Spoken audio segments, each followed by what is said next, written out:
It is me, Flo, again. I need to come up with some better thing to say when I start my streams. I never know what to say. Well, Captain Awkward is my motif. There's a random word to throw in there. My personality. I don't know. Whatever. So I just got back from about about a week vacation for 4th of July with my mom and friend, and we went on quite a few hikes. I went on some solo hikes as well, and rather than going back to what I was previously editing, which I don't even remember right now what it was, some hike from a month ago or 2 months ago, a year ago, I don't know. Instead of doing that, I'm going to work on the photos from the trip, mainly so I can pass a link to my friend at some point. Speaking of that, I don't know what to do with my photos anymore, like where to upload them. I'm very disappointed that Google Photos changed their policy earlier this year, or they changed it like last year and it went into effect, I don't remember, in June or something. Anyway, it's no longer completely unlimited and free like it was, and I guess I kind of knew that would happen eventually, but there wasn't really a comparable service at the time. Like before Google Photos, I was uploading my stuff to Flickr because they had like I don't remember, like a 2 terabyte limit or something, which was pretty good at the time. And then Google Photos came out and is like unlimited photos forever, kind of a empty promise. And then of course reality eventually set in and they realized, oh, we don't make any money off of this. So at least that's my assumption. That's probably what happened. And now it's no longer free and you have to pay for it, and you have to pay a lot if you want a lot of storage. So it's kind of stupid. Not interesting to me. Anyway, I still haven't figured out what the replacement for going forward in the future will be for me for photo storage. I mean, I've heard people say you can upload photos to Odyssey, but I mean, I know you can upload like PDFs and audio files and other things, but I wouldn't consider it a great experience as far as like if you want to have photo galleries and whatnot. I do have the ability to make a website. I'm a former web designer, so I could make my own, but it's just so much work. I don't really want to add even more time to the process, but if I used like a CMS or something where I could just upload them, that would probably be the way to go, which I may end up doing at some point. But for now, I don't really have a place to post them. Totally random little tangent. Monologue. So this is the first of the hikes that I went on during this vacation. This one was with a friend, so I am going to... Man, I hate this. I need to figure out how to make this default to unconstrained. So I've already gone through, I edited that first photo. I always have to pick a photo for the thumbnail of my stream, so I usually end up editing one photo from the set before I start, just to have that one ready. So I already did the base settings that I always do in CaptureOne, to like the common settings that I use across the board, and then I vary or modify it from there. So I already cut and paste all of those settings from that one image I did prior to the stream, so all of them are ready to do just the variations, which generally, like I've said before, is mostly exposure based. I do a little bit of white balance if it doesn't look quite right. But yeah, I don't know why, but these ones, like the one I did for the thumbnail on the stream, looked really warm, like warmer than it should be. But I did a second edit of it, like kind of cooling it down a little bit, and actually liked the warmer look better. So I'm not sure what kind of white balance I'll choose for this set. I don't know, maybe it was like a warm look that day. So there was a kind of interesting story with this particular hike that we went on. My friend and I were trying to figure out the weather. As far as we knew, from what I remember that day, as far as we knew, it was supposed to be really nice, very low chance of rain. But that was like in the town, because usually when you check on a weather app, it, you know, pushes the forecast to the nearest town or some kind of known feature where they forecast the weather for, you know, the average humans, not the outdoor humans like me. So they don't have like mini micro forecasts for every single point on the map, unfortunately. Or at least it's not super accurate. They just kind of average it out for different areas. Anyway, so based on the town that we were close to, it was saying a certain thing, but like we were probably like 12 to 15, probably 12 miles away from that town at this point. So I'm like, yeah, I mean, obviously the weather can change a lot in that kind of distance. And in this area of the state, it definitely does. Like you can be 1 mile away from a thunderstorm and have totally nice weather. So yeah. Anyway, we went to where I considered a trailhead just based on my first visit to this area. It's called Ann's Butte.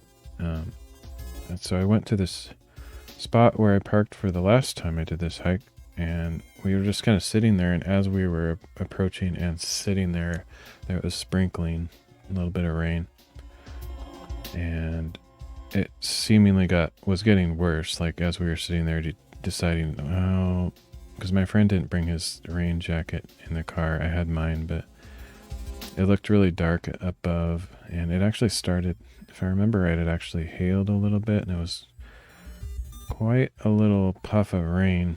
No, puff isn't really the right word, but you know what I mean.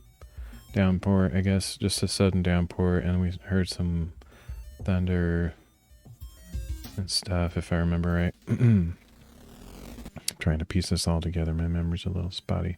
Something like that is basically what happened, and just trying to fix this white balance here while I talk. Anyway, I think my friend was pretty cautious, or like concerned whether we should do the hike or not. I do this stuff all the time. I go on hikes constantly, so I'm a little bit less concerned. I'm not necessarily, what's the word, careless or anything. I wouldn't want to go out if there's a bunch of lightning or something, but I'm just kind of used to the changing weather and don't mind a little bit of rain and stuff. Not that my friend is any different in that regard. It's just I think he was concerned about the lightning and stuff. Anyway, so we started looking on our phones at various weather apps, and my friend had an app that was kind of predicting more concerning things on the way. But the apps that I was looking at like didn't show any rain for like 4 or 5 hours straight after what we saw to begin with, where the thunderstorm passed by real quick. Like after that, it did show that on the radar, but then like for 4 or 5 hours, it was like nothing. And I looked at two different apps or sites, weather websites, and both of them kind of had the same thing with the 4 or 5 hour break of no precipitation. So I think that kind of convinced my friend and myself to let's start hiking. But then as we were deciding that, I was realizing, I was kind of looking at the map also, and then I remembered, oh yeah, I did go to this trailhead, which is not this trailhead shown in the picture. It was a different spot. But I was realizing, no, there's a better place to start this hike, so we ended up coming over to this other side of the butte to start. And by the time we got there, which is just maybe 5 minutes or less, it was completely nice looking outside, so we're like, oh yeah, let's totally do this. So anyway, that's the little story of the beginning of the hike. And interestingly enough, in case I probably won't get done with this photo set, at the end of the hike there was another thunderstorm passing in, which is about, I don't know, maybe not quite that 4 or 5 hour mark, but I don't remember how long the hike took, but it was getting to the point where that next weather system was pulling in. And we actually made it down to the car before that came, and it was pretty, I feel like it was miraculous. And this happened like 3 or 4 times at least on this trip, where we were concerned about the weather. I said a short prayer, just, keep us safe, kind of a thing. And it felt like, I actually believe that God answers that kind of stuff, if you believe, I mean, not every time or whatever, but I felt like he did this trip. And because we were really concerned about some thunderstorms coming in. It's almost, I actually wondered if he was doing that on purpose to display his power or something. Anyway, so why not share that story? Because if he had a reason for it, maybe someone else might hear that and think, wow, that's cool. I have no idea. Whatever. Anyway, that's what happened. That happened like 3 or 4 times, like I said. And the timing was perfect. Like as soon as we got back to the car and started driving away, it rained again. And then the fireworks, like on 4th of July, same thing happened. We had no rain during the time that we were there, and then as soon as we got in the car, it started raining. It felt like a, cool little thing. And that happened a couple other times. One other time that I may forget to say the story on that one, but another photo set, the same thing happened as this hike, except even more extreme. We were pretty concerned. We actually cut the hike a little bit short because the huge thunder clouds coming over, and it's like, yikes. Anyway, but that same thing happened. We got no rain, and as soon as we got back, we noticed, well, yeah, it was pretty crazy. There was like this storm cloud exactly parallel to our trail, but about a mile or 2 away. It's just weird. Our trail direction happened to be exactly the same angle as the clouds were moving on the radar pattern, so it stayed the same distance away from us the whole time, even though it looked like it was coming toward us. But anyway, it was just pretty cool. And as we were driving home from that other hike, we passed through like a mile or 2 away, back on the road toward where the storm had passed, and it was just like clear that it had dumped, quite a bit of water. So we just missed it by like a mile or 2, and that was also a time that we prayed about it. So yeah, it was just cool stuff. Let's see. I don't know what to do with this image. I'm not liking the exposure. Like, sometimes there's just things that I can't even explain. I don't know what's wrong with it. I just don't like it. And oftentimes it's this kind of, I would call a flat look, like not enough contrast. But contrast is pretty much never the solution. Like anybody that knows what contrast does when you do a contrast slider knows that it's like, yuck. Why do they even have that slider? It's almost useless. Basically, it's almost like taking the levels and bringing the black up, and it's just gross. I don't like it. You lose information typically when you mess with the contrast too much, or it gets too. See, like it's kind of like yuck. Well, nobody wants that.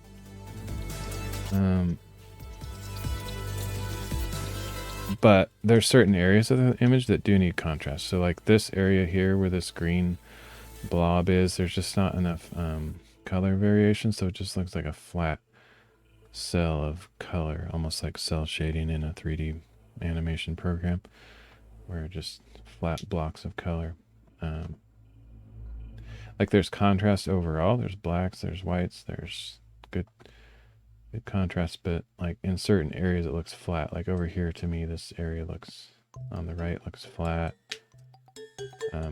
And I could fix that. I could like select out certain tones or something and add more clarity or even contrast or something, just mess with the levels. But that takes so long. I never do that. It's way too much work for a single image. I usually just live with it, unless it's an image that's absolutely stunning and I want to like work massive on it.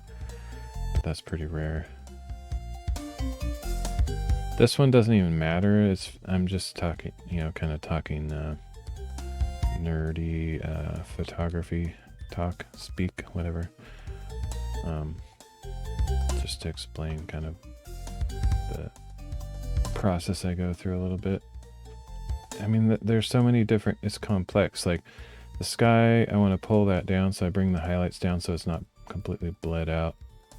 But then at the same time, I would like this sign to be like super bright. It looks kind of dull right now. So in order to do that, I would pull the levels up like this. So the sign looks good, but then the rest of the image is way overexposed. So, you know, it's just complicated junk. So that actually does look kind of good to have a little bit of more contrast maybe. Anyway, I don't usually mess with the levels too much.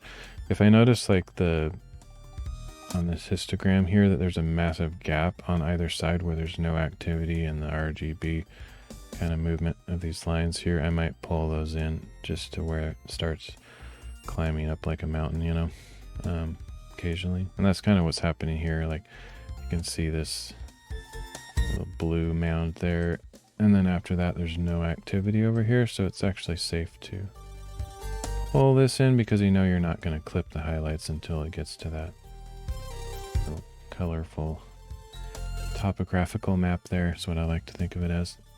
I've never thought of that like that until just now, but anyway. So yeah. Something about the white balance on this image is totally bugging me. I don't like it, but I never use like a eyedropper tool. Pretty rare anyway, because most of the time there's not anything in the image that's truly gray. Like you could argue that maybe this white on this sign is, we could just try that for fun. So this eyedropper tool on the white balance, I could click over on this white and the sign, but see how it's making it way too warm. That looks ridiculous. So I never use that. But if you had like some grayscale, and the thing is, like, this may not be white. Like if you were there, you might see, oh, that sign is actually a little bit yellowish. So if you're correcting it for that white, it's gonna distort everything. You could say, what about this top of the phone here? That might be kind of gray. Nope, it looks stupid. So yeah, I almost never use the eyedropper. Like maybe this gray on this rock might be gray, but probably not. That's actually closer. That doesn't look terrible, but, and I could just go with that.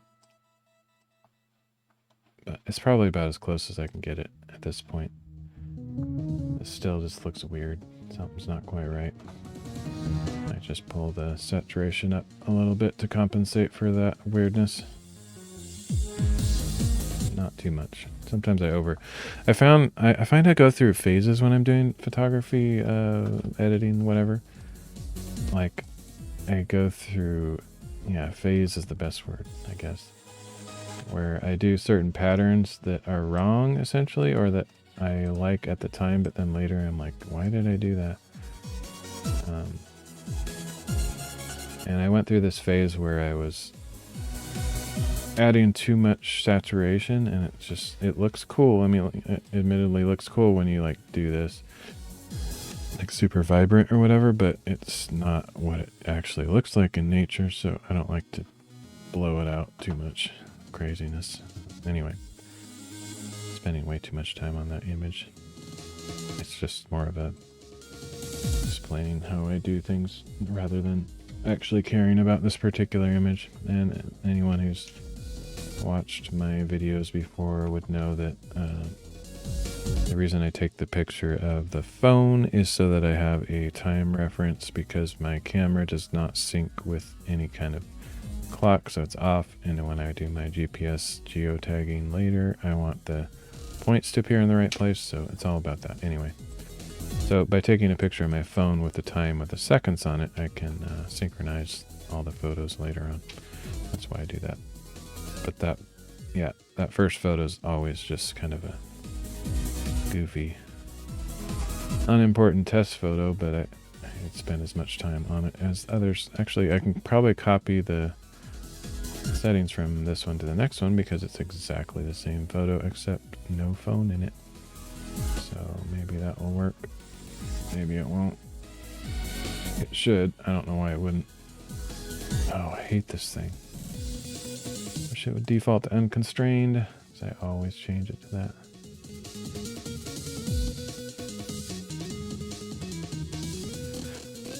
All right. Yeah, something about the white balance is just bugging me.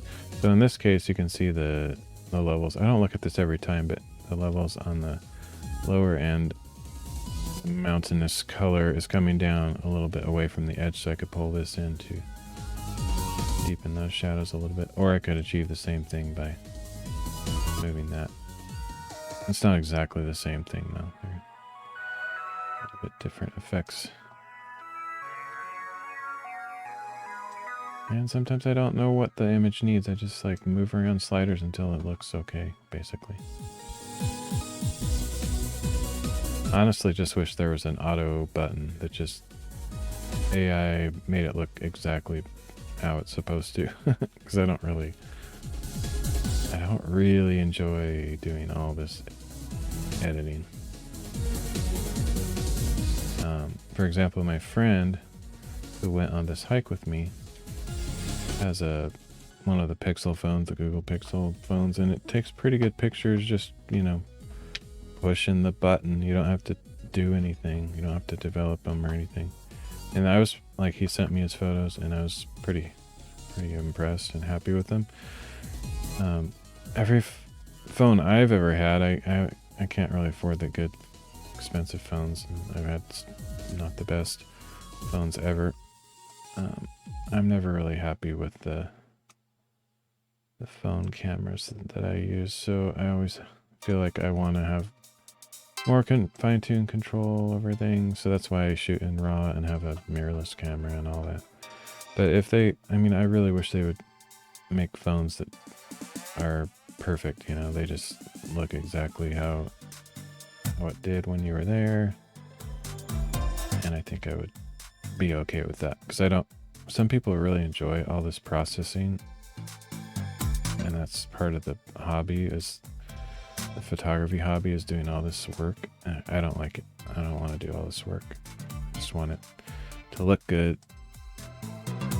Oh, I don't even like this image, but yeah, whatever. Just get it over with. I end up spending way too much time on every single photo. Way too picky, and then I spend all that time, and then sometimes I'm not even happy with the results. I'm just like, what am I doing to myself? So we gave a nickname for this hike. I'm just noticing actually I noticed this earlier. I'm gonna check my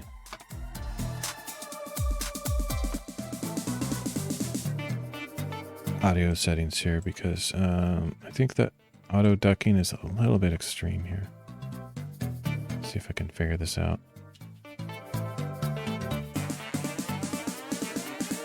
Testing, blah, blah, blah. Okay. I think that's a little bit more reasonable. I don't know why that would have changed. I feel like the music was completely almost muting every time I talk, which is... it's a little bit much. Going with the 3:1 ratio now instead of 4:1. Maybe that's better now. Okay. Let's see. Oh, what was I saying? Yeah, we gave a nickname to this hike because it starts at the end of a road called Lloyd Way. So we just decided this is the Lloyd Way to go. And then we also determined that pretty much any living thing that we saw, besides ourselves, of course, and maybe other people too, but any like insects, especially like these caterpillars, they were Lloyd, because this is the Lloyd Way, so obviously this is Lloyd right there. So anyway, that's our little story that we made to entertain ourselves. Okay, this one actually looks a little bit desaturated, so I'm gonna pull that up a bit. I don't know why that would be different. Like that first one looks almost oversaturated, if anything. But this one looks like almost grayscale. I mean, it's just, yeah, I don't know why that would change. when I'm taking different shots. I don't know how the camera decides what kind of saturation it should have. Anyway, this isn't a good photo either, but it does capture that moment. I actually just missed a moment where this Lloyd character was sort of climbing up on the top of, or at least starting to climb up this pine cone.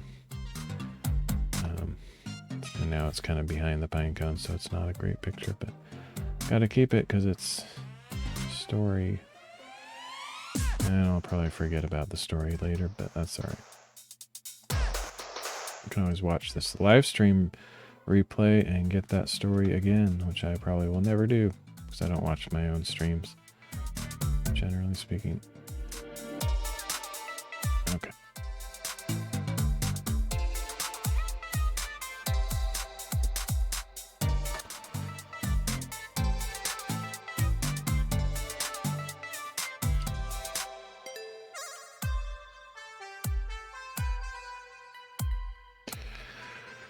Oh man, I'm not going to be doing too many more streams, by the way. Not like forever in general, but I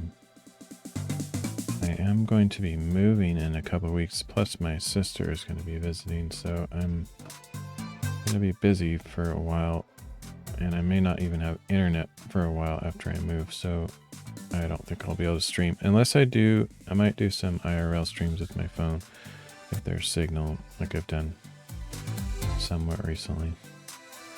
We'll see. I don't know. I'm gonna have to get internet pretty quick after moving anyway for other reasons, so it may not be too long of a break in streaming, but just giving a little fair warning to any of my amazing fans. I have so many viewers, it's just kind of overwhelming sometimes. But yeah, anybody that watches this replay and sees my sporadic streaming schedule, that's always going to be the case. I'm not a schedule guy. Just stream when I feel like it. But anyone that sees that and is wondering what's going on, that is the quick, brief explanation. I'm going to be moving pretty soon, spending time with family, so I'll be busy. Probably won't be streaming as much. I think real life is more important than digital life. I mean, I hope everybody agrees.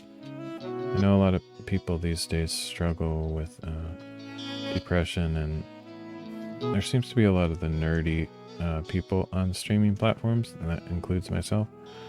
And a lot of people in that very, very general category, obviously. But a lot of them seem to, myself included on this, also be extreme introverts and maybe don't have a ton of friends in real life. So spend a lot of time online. And I'm not saying there's something wrong with that, you know, it's just, I think it's healthy to have digital versus IRL balance. And I would recommend to anybody to have just as much stuff as you can, you know, make happen in real life. Just focus on that stuff, your relationships, friends, family, you know, just even neighbors, and if you go to a church or anything like that, and focus more on those things. And unless you have some kind of, you know, really cool community that you're part of online, or some ministry thing, I'd even say don't watch my streams if you have something better to do. I always say that kind of stuff, because I think there's more important things than just sitting here watching this kind of stuff. I stream mainly just because, you know, if somebody drops by and keeps me company, that's fun. But I don't want somebody to sit here wasting their life away for hours on end watching me do pointless stuff. This is stuff that I would be doing anyway. And I just like to turn my camera on, or my OBS on, I guess. Technically, I don't have my camera on. Speaking of that, I haven't really been in the mood to do a face cam lately, and I probably won't for this period of time while I'm in process of moving and things. But I may get back to that at some point. Okay, this isn't... None of these images are great. They're all just random snapshots. I need to learn to spend less time on each one somehow, but... Even though I do a lot of this stuff, I'm not that good at it. I'm really not. Okay, the white balance on that looks just weird. Like, everything below where the sky is looks okay, I guess, but the sky looks a little bit funny. I'm gonna see if I can figure that out. Can't always identify what the issue is. So usually I just mess around with sliders until something magical happens. Okay, I think it was a little bit too green. Because when I pulled that more to the magenta side, the sky looked a little bit more normal, I guess. And this could be one of those rare cases where the eyedropper tool on the sky actually... No. See, I never use that because it almost never does what you want it to. You have to find something that's perfectly grayscale, which maybe these branches down here are possibly. But no, I don't like how that looks either. So it's totally... There's no magical way to do it. You can do the auto button. Sometimes that works. I mean, that looks okay, but I almost like where I had it. And it's really just an eyeball thing. I'm just literally moving the sliders back and forth until it looks good. Which is annoying. I wish there was some more scientific method for that.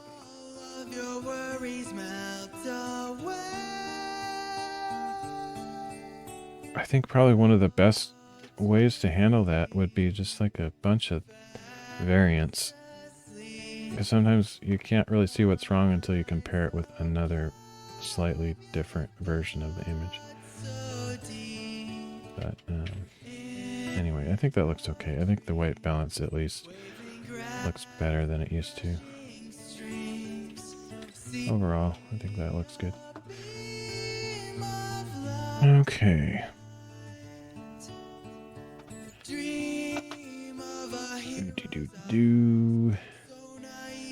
So, story behind this one, for those that don't know, is I collect heart rocks for my mom. And so whenever I don't like to spend a lot of time looking for them. They literally just pop out of the ground. Well, maybe literally isn't the right word. I'm just hiking along and I see a shape on the ground. It's like, there's a heart rock. I'm not like stopping on the trail and hunting for rocks. They just kind of jump out at me, so to speak.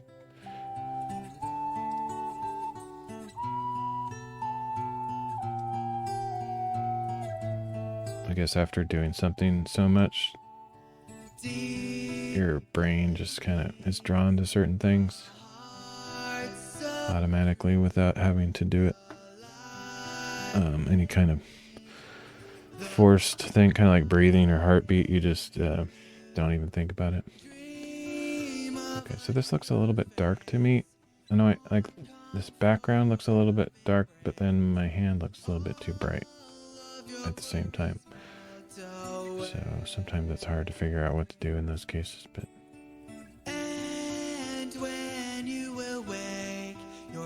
I think the phase that I'm in now is, like I said, I go through phases.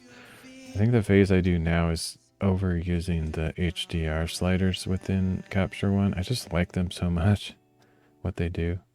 But I think that can also flatten the image because by pulling up the shadow, like I'm restoring these dark areas that just look like mud or black. I don't like how that looks. But sometimes I do it too much.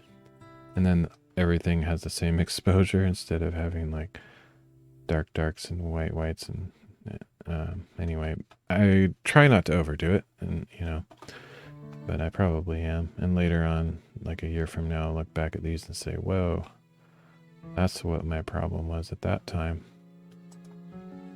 And you almost have to go through those times of different habits and in order to learn, but then sometimes you go through the same thing again. But honestly, I don't think it's that bad.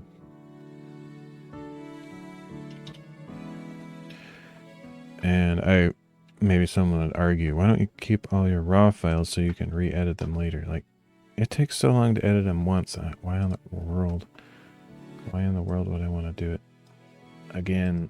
I don't have time for that. So I just do the best I can. And the reason I delete my raw files is because my hard drive is completely filled. If I had like what's the next one after terabyte? Petabyte? I don't know what it is.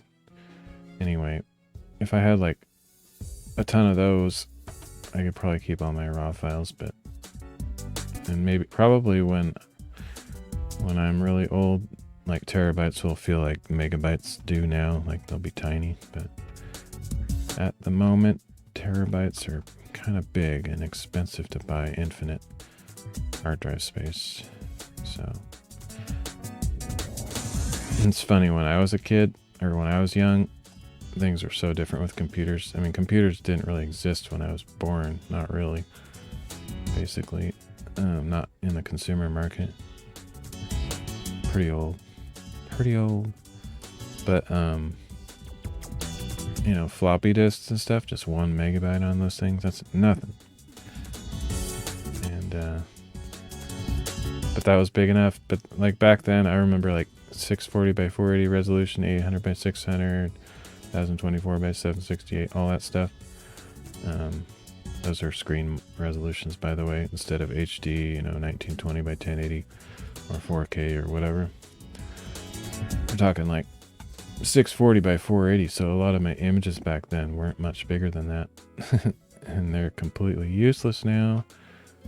So there is something to be said for keeping the biggest, truest, most impressive version of your file and not downsizing it or losing quality. And I understand all that, but at the same time, there's limits to file sizes and or not file sizes, but storage capacity. So there's got to be a compromise somewhere in the middle. But yeah, I try to do the best I can, and I don't keep my raw files just because if I don't have unlimited storage, I'm a poor guy, more or less. Plus, even if you could buy unlimited storage, just keep buying massive hard drives. What are you going to do with all those? So, yeah, anyway.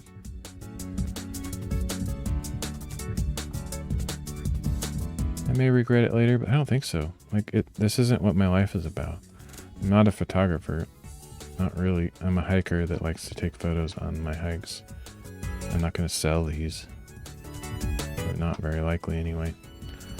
If I was a professional photographer, I'd keep all my raw files just in case I needed to work on them later, but nah. Okay. So let's just do a comparison here. So like the raw file is 24 megabytes and the JPEG is 16. So in that, I mean, it's not like I'm saving tons of space.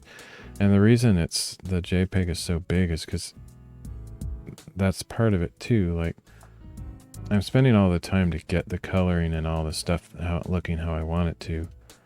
So here's the raw. The raw looks like dead to me. It's like so bland looking. Look at that. Yuck. And then here's what I do to it. It's kind of subtle, but like the clouds, you can see all the defined shapes and everything. And the rock, you know, it has color to it. And it just looks better. The raw file looks like crap. It looks terrible. I'm just making it look better. I'm not necessarily saving tons of space, you know, like 30% from 24 to 16 megabytes. But it's really just capturing the look that I want and never having to go back and deal with it again. And I guess you could save your adjustments into the raw file or something. I'm actually not that familiar with that whole concept, but you probably can do that and just save your raw file. But most programs can't do anything with raw files, so I mean, as far as like uploading it to a website or something. So you need to make a JPEG anyway, and then why I don't want both. That would be massive storage, so anyway, blah blah blah.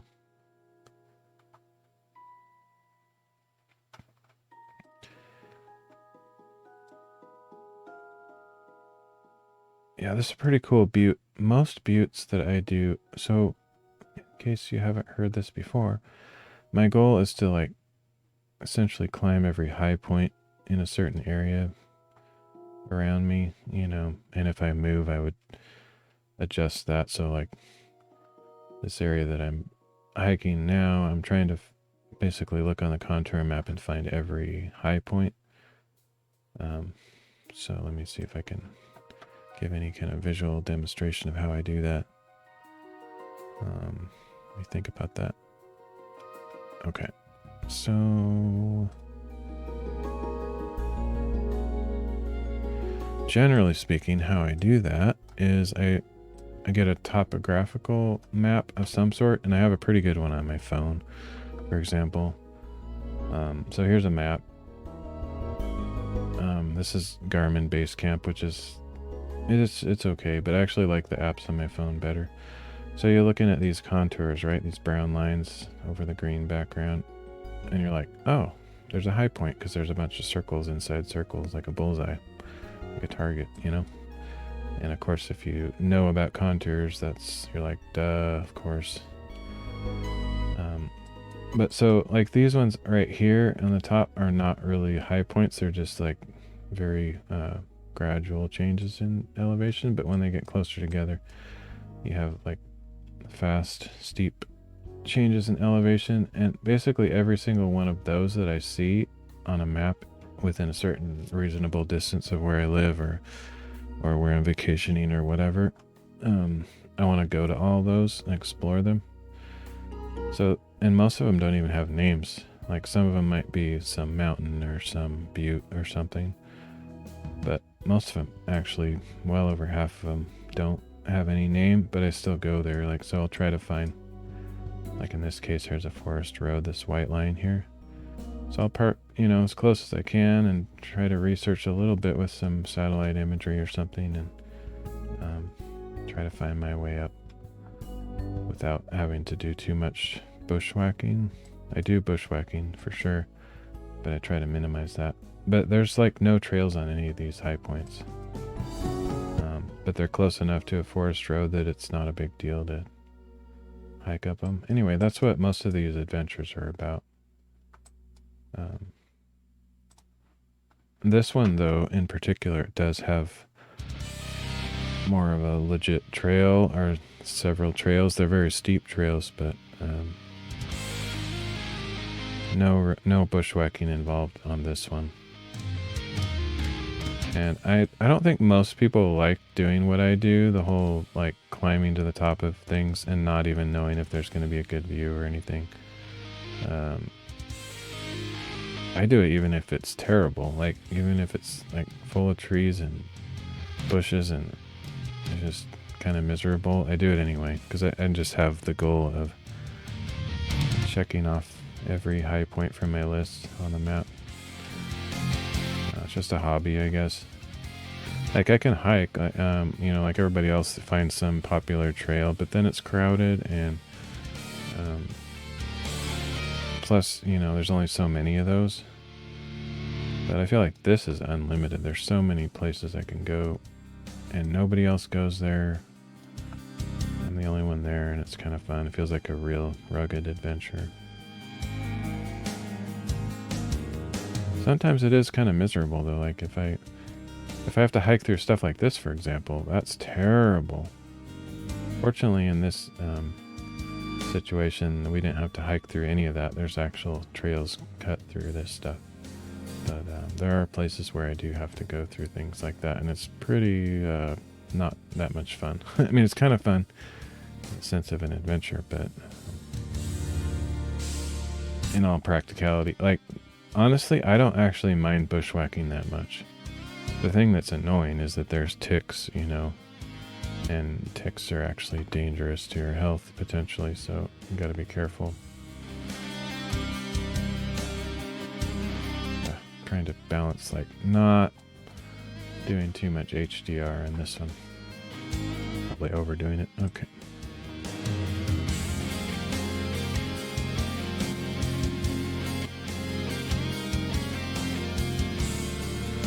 Getting that flat look that I don't like in some areas. Like this part down here on the bottom looks good, but like these trees here, you almost can't tell where one tree starts and the next one, one tree stops and the next one starts. They all look like one nebulous blob of trees. And that's probably because of some, maybe a little bit overdone on the HDR. So if I pull that down, it might bring back some of that separation of objects, but then it's too dark, so yeah, it's just a game of figuring out which slider does the thing that you want.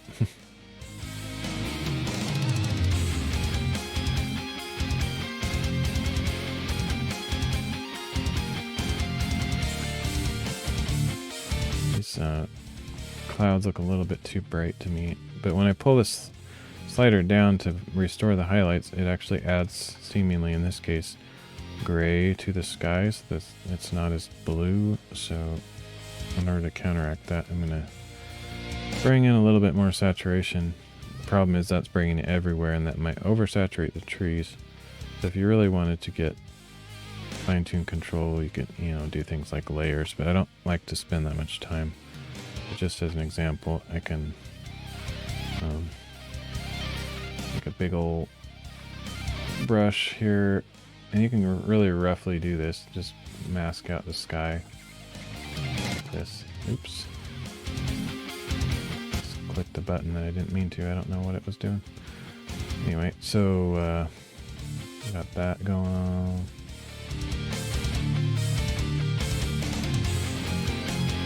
And you can fine tune it a little bit better than that. Like, how this tool works exactly, but actually I'm going to try this just as an experiment, even though I don't really care. I definitely don't want to do this on these images because it's going to be a stitched panorama, and trying to get those to match up when I'm doing all these layer stuff is going to be a nightmare.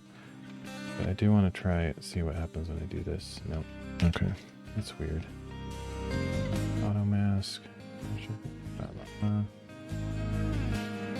It didn't do what I thought it would. Oh, there it goes. I guess see that inner circle? There's like 4 circles and then the plus sign in my tool here. Gotta keep that inner circle in the blue area, then it kind of does what I was expecting it to do, which is pretty cool. It's almost doing like a perfect mask with just no work involved. But you can take that a lot further with the refine option. See, if I get inside that little inner circle, it like takes everything instead of just the similar colors. So you gotta decrease the size.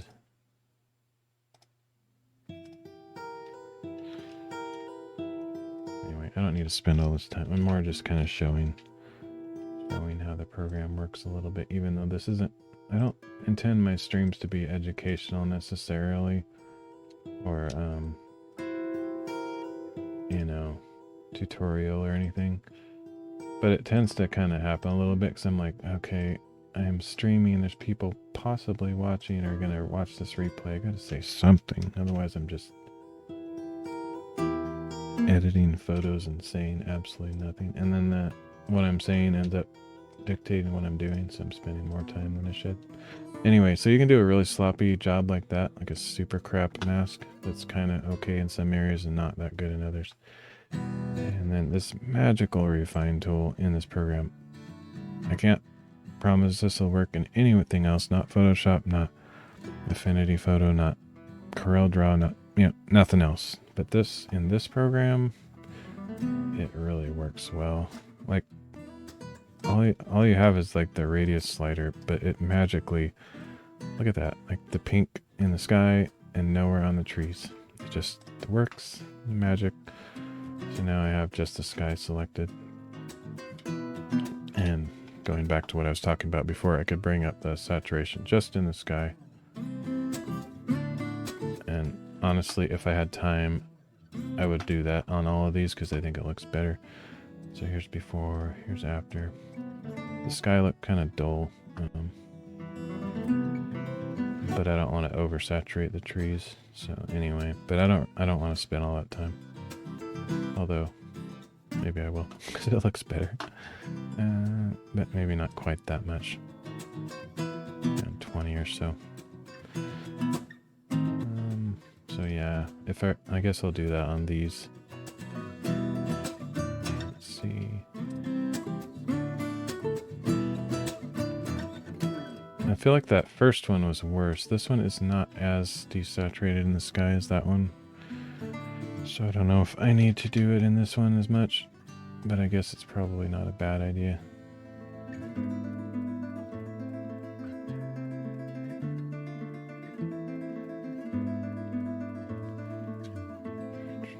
Like, what's he doing? I can't see anything happening. It's because I don't have the mask displaying. So that's what it should look like. Okay.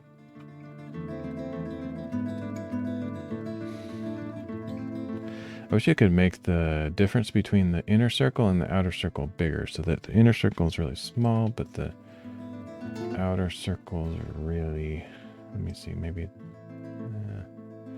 no, you can't,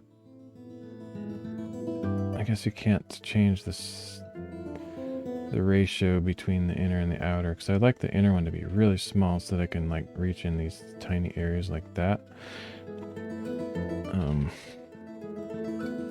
But I want the outer circle to be big so that it overlaps all of the tree where the sky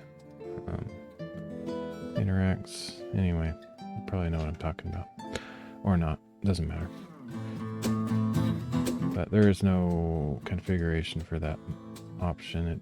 It just has a certain ratio that they've decided is good.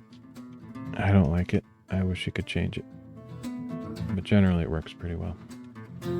Okay, when you have a situation like this, you can actually just fill it. Boink, and it fills in that central area. Okay, so then I can redo the refine thing again. And it just works. It's not perfect because it's doing 300 pixels of like fading from red to nothing, or opaque mask to transparent mask. And this tree right here, for example, is probably over 300 pixels wide, and so it's not bringing the red all the way into these white areas. That's why I wish this tool had that, what I was talking about a minute ago, a really small inner circle so I could click in this area. Actually, what another thing I can do, which I don't know, you can go in here and do what is it?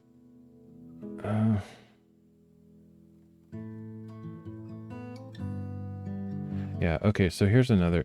If you have this kind of contrast going on, like see how the sky is a lot generally, no, I don't know what I'm talking about. Not really. Okay, so yeah, it'll work. Okay, so what I can do is do an even sloppier mask. Like I'm gonna delete that mask, or layer in this case, and do a crazy sloppy one that's overlapping the trees entirely. So, but making sure to do the entire sky. So I can do this, like that. All the sky, every bit of it. And then you can come in here and do Luma range, so it's gonna only pick up, where did it go? Oh, here it is. What? I hope it's not crashing or something. Why can't I click on that? I feel like there's, oh, okay, I have two monitors and the dialogue is over there. Okay, so now you can tell it to only pick up, in that area that you just selected, only pick up the light or dark areas. So you can pull the slider down until, okay, I'm doing the opposite. It needs to be this way. And now I'm pulling just the lighter areas, and since the sky is much brighter than the trees, it's pretty much doing a almost perfect mask. You apply that, and then you can go further and do the refine thing, but you don't need to do 300 pixels when it's already that almost perfect, so you could bring this down or something if you wanted to. But anyway, you can just use these different little tricks. And this mask is probably better than the one I did on the first image, because of that Luma thing. It does a really good job. So, let's see, what did I do on the sky on this one? I did saturation 20. Okay, we'll do the same on this. Wait a minute. Oh no. Yeah, this is dumb. This has a sorting manual thing, which is stupid. It looks like these images are disappearing somehow. Like, I don't know where I think I'm clicking and dragging them when I'm trying to click on these thumbnails down here. I'm dragging them like 1 pixel, so this happened to me on another live stream. Thought the images were disappearing. Anyway, annoying. So let's bring this up to around 20 like I did on the other one. Okay, there we go.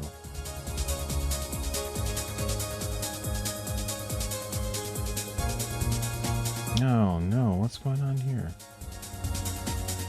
Oh, okay, so I went left to right?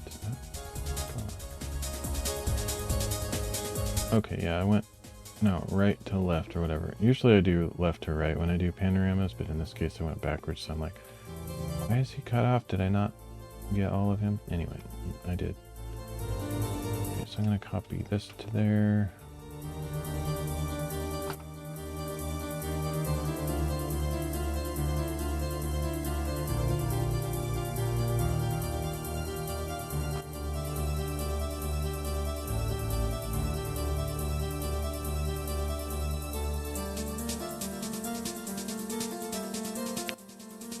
I really like doing panoramas when somebody's in the picture. Kind of adds a different perspective to it. So you can see how big things are, how tall the trees are, things like that. But usually I'm hiking by myself, so I don't have that luxury. But this time I was hiking with a friend, so. Okay, so, let's see. This looks a little bit brighter than that last one, so I'm going to see if I can fix that. Yeah, that's the problem. I use automatic settings pretty much. I don't do manual settings on my camera. I don't have time for that. Because of that, the exposure is based on the content of your composition or your image when it does its auto calculations for exposure and whatnot. And so you can have 2 images like in a panorama side by side that are exposed very differently, which can present problems when you're stitching, but not really. Depends on which program you're using.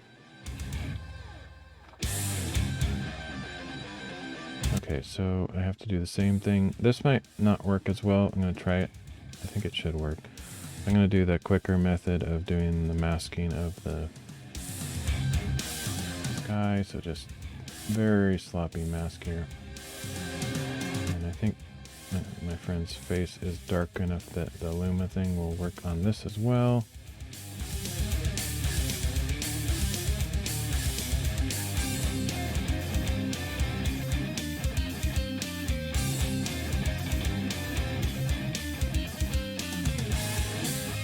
Not quite as successful, but it's still pretty good. So part of his face is included in the mask, so to get rid of that, should be pretty easy. Just erase that bit. And again, it doesn't have to be perfect because I'm going to use the refine thing, and that kind of fixes most of these kind of issues usually.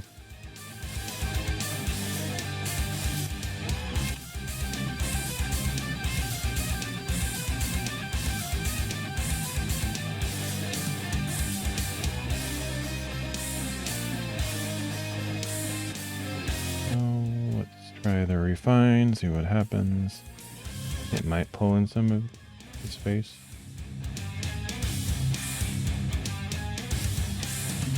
It's kind of a halo around his shoulder there for some reason, but no, actually that was just a display issue. That's pretty much perfect. Okay. So 20 saturation, same as the others. That's good.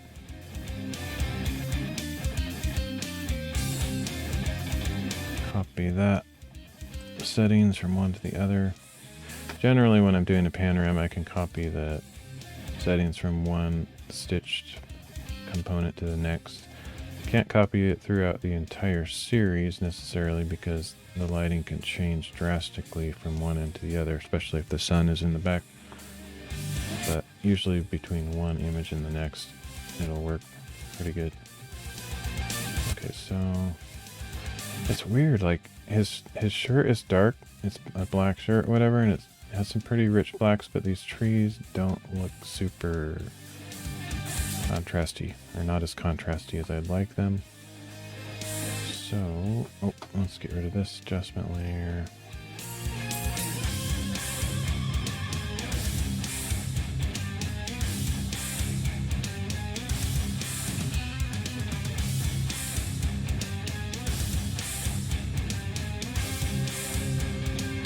Clouds need a little bit more correction. Okay, it's reading a little bit bright to me. Some places have been a little bit... No, yeah, I don't know.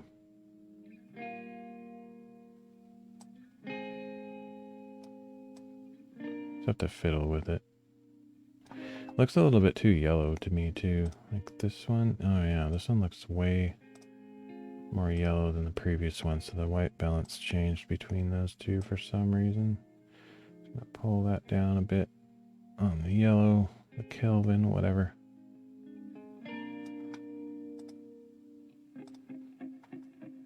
Yeah, I don't know why the camera's AI white balance auto stuff changes when you're like that close to the previous image, but it's weird.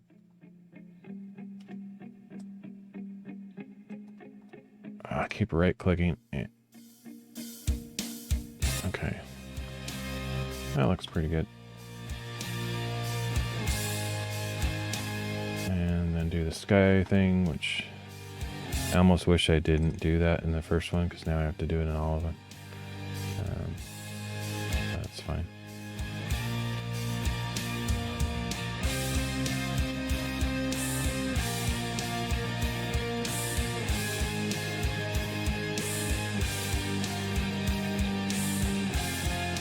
I can do the Luma mask thing.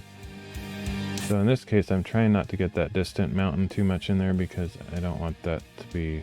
Well, do I? Actually, I guess that can be included. Let's just... Because it does have the... I don't know, there's a name for this concept, I think, probably, but I don't remember or whatever. But the thing where distant things become blue or purple...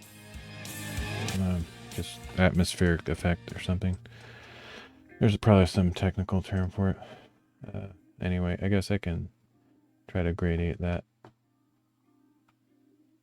But generally speaking, no, because I don't really want those mountains to be even more blue. So I'm going to try to pull those out of the mask. Because if I do my 20 saturation and include those mountains, they're going to be like mega blue. So let's just pull those out. And then...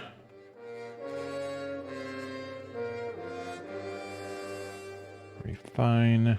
Oh my goodness, that's perfection. How does it even know? Oh, except for the trees for some reason. Why did it do that? Oh, actually no, I got ahead of myself. I need to do Luma. There we go.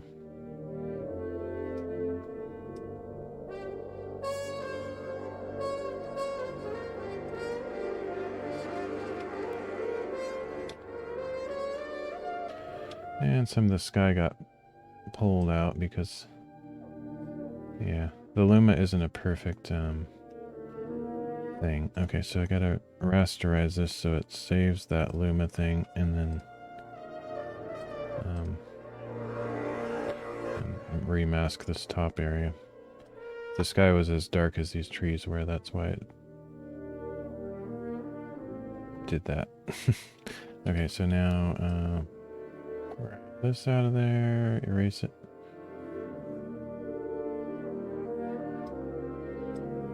Doesn't need to be perfect.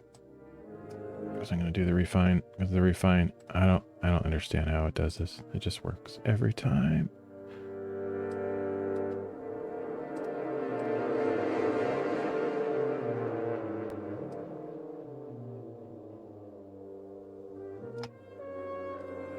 Okay, and there's my perfect mask, and I feel like the sky isn't quite as dull on these, but I'm going to be consistent and just do 20 on each. It does make it pop quite a bit when I do that, so that's good. Okay, how many more do I have in this? 1, 2, 3,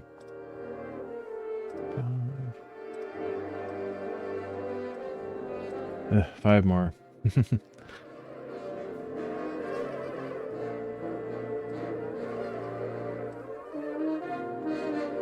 Can hear the pain in my voice. I don't really like I said, I don't really enjoy doing this hobby that much.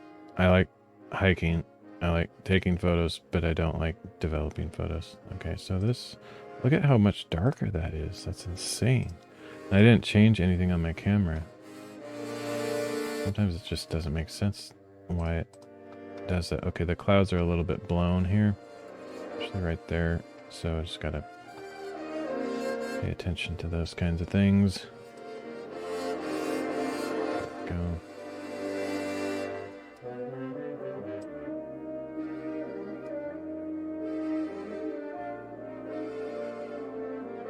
And I'm gonna copy that. I don't understand why that exposure is so different.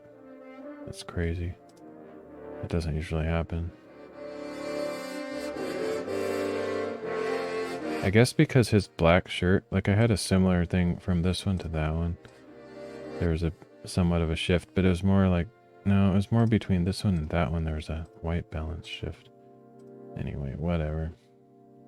Maybe the black shirt is throwing off the reading, the light meter reading, whatever it is. Okay.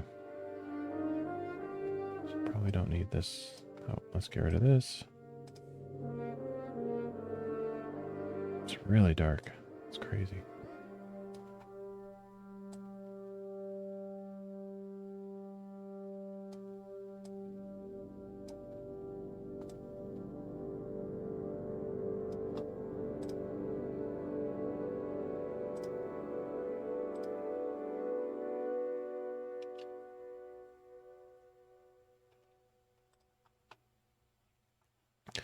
And I got the yellow clouds again, so pull this down.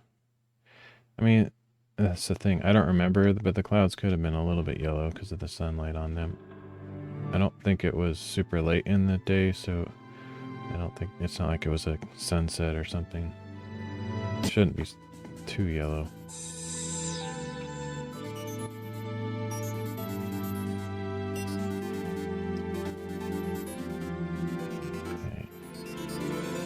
The sky is so much darker on the top.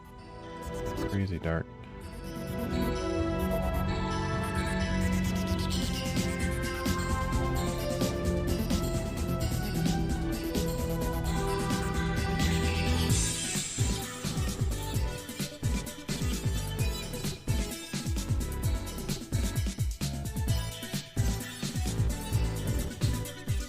Struggling with this one a little bit.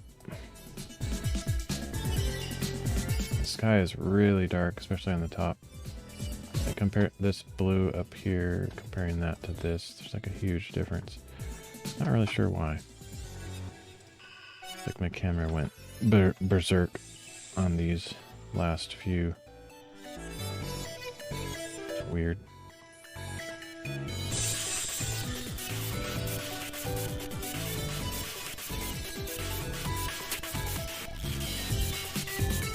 So one advantage to shooting in manual mode, where you set the shutter speed and aperture and all that stuff is that you wouldn't have this kind of change, but then you would have another problem, bigger problem in my opinion, so I prefer to do it this way.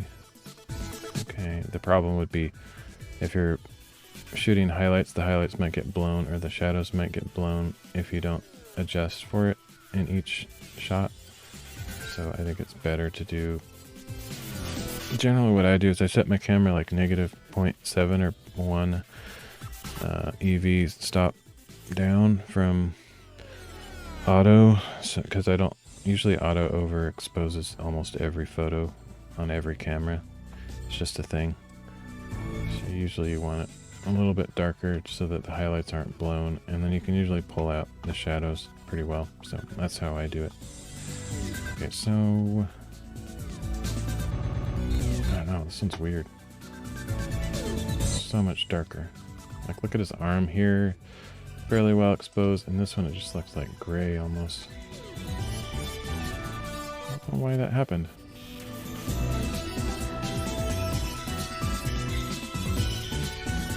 A lot of gray right there in that cloud. Weird.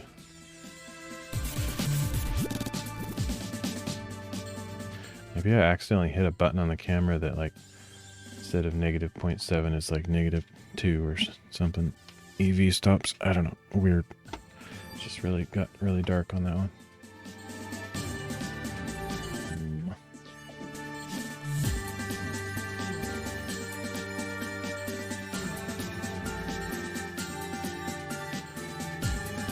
Just gonna have to hope this turns out okay. When you're stitching a panorama, sometimes one image that's a little off will get kind of faded in, blended into the others, and it won't be that noticeable. Try to get them as close to how I want them as possible, but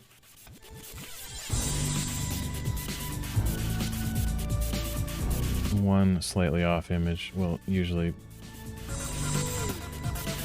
get pretty well absorbed into the others and won't be a problem. Okay, let's just call that good. This one's going to be a little bit more challenging to mask the sky out because of the massive contrast in the clouds. So the Luma thing might not work as well, but we'll just see what happens.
Okay.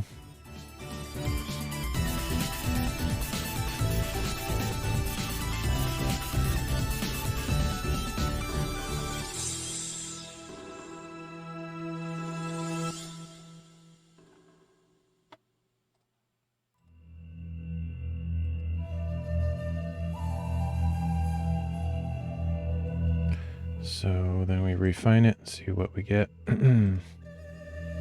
Should be pretty good. Looks good. So the other thing besides the 20 saturation I'm going to do in this one is that I'm going to pull up the shadows in the sky because I don't know why the top of the sky is so stinking dark. It just doesn't make sense. I could even just brighten the whole thing and then I don't know. Anyway, that's a little bit closer to the exposure of that one.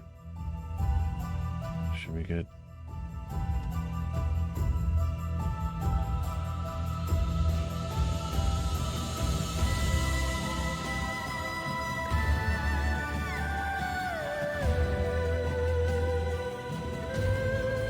That took a while. Okay, this one's definitely yellow.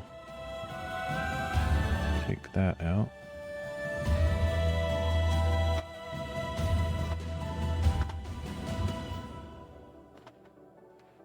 Oh, actually, I need to copy that. Settings.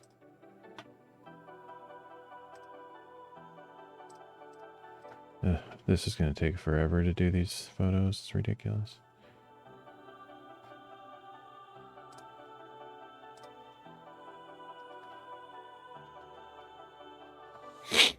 I don't know, copying the settings in this case isn't going to work because they're so wildly different that each one needs individual attention.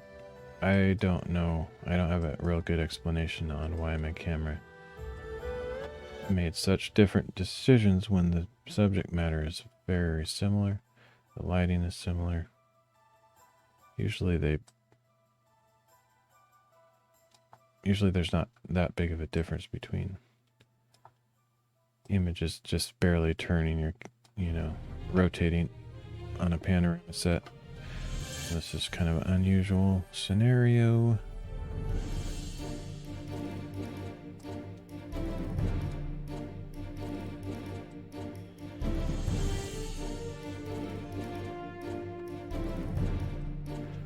Got a little bit of the same issue as the last one, where the sky, the blue in the sky is maybe darker than I don't know why it's so dark. Actually, even this one that I fixed, I feel like the sky is still a little bit dark on the blue, so... Wait. No, this is the one that I fixed. This one I didn't do anything about that. Let's bring up the shadows a little bit.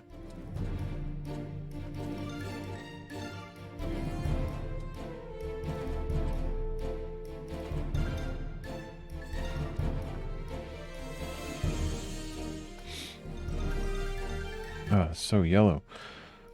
The clouds from this one, it looks good. That one's like super yellow on the clouds, so...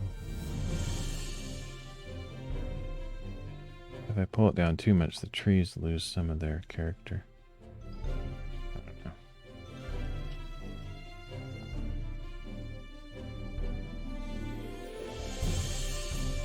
Got some weird stuff going on in these photos that I don't really have a good explanation for.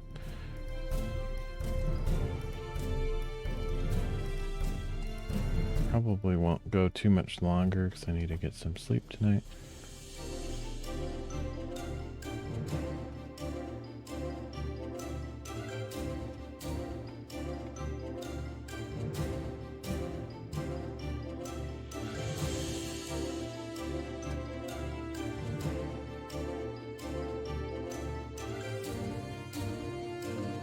I'm gonna leave that yellow in this one because I like how the trees and the rocks look when it's warmer. Maybe a compromise in between the two.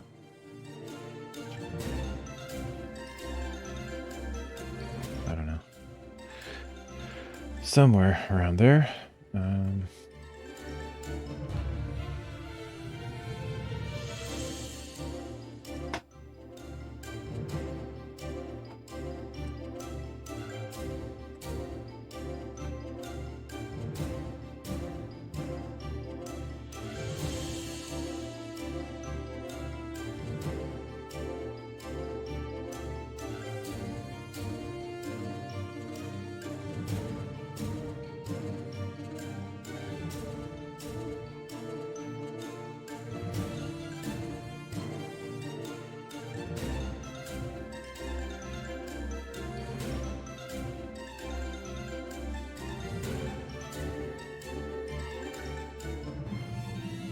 Let's see how smart this is. I'm going to leave that really rough. I just want to see if it can find that line in the mountains.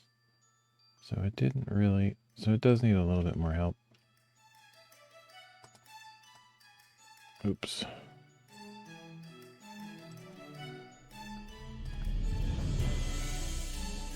I don't actually know how it does its calculations.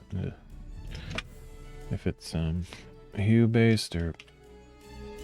whatever. Probably it's selecting those mountains. because they're not a different hue, they're also blue, so it probably just thinks they're clouds in its mind, if you want to call it that. Okay. So I gotta give it that much information, and then from there it seems to do a pretty good job.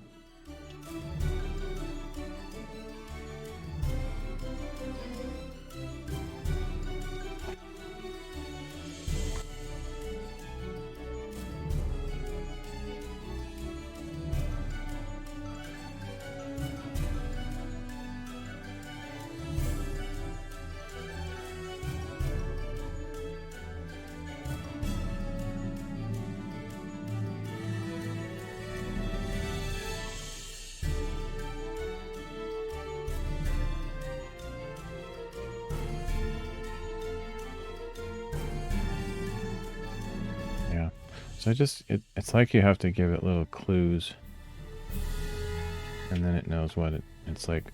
Oh, I see what you're trying to do. That's what it like says to itself, seemingly. Okay.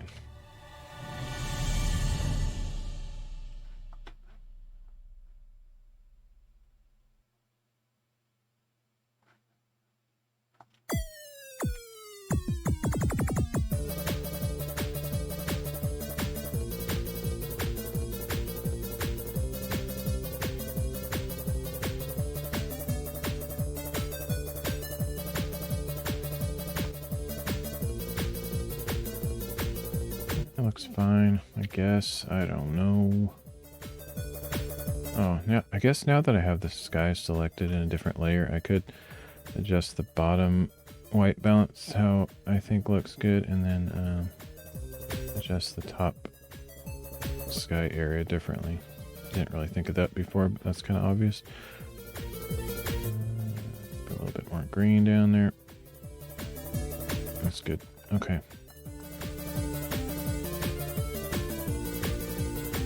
Unfortunately, the white balance changes in every single one of these images, so copying the settings may or may not be a good thing.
That's weird. I don't remember it looking like that just a second ago.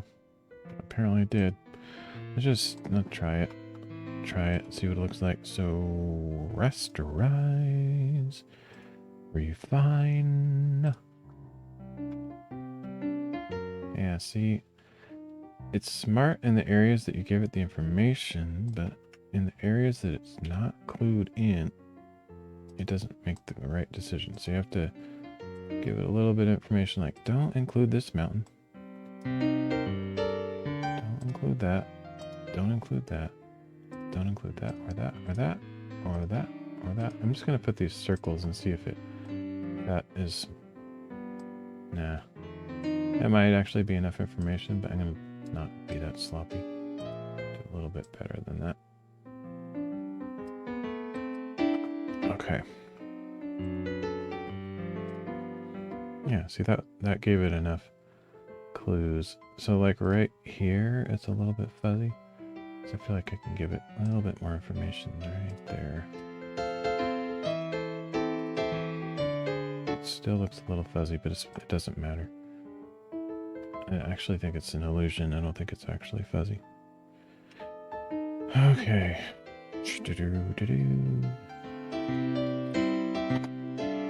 Saturation 20.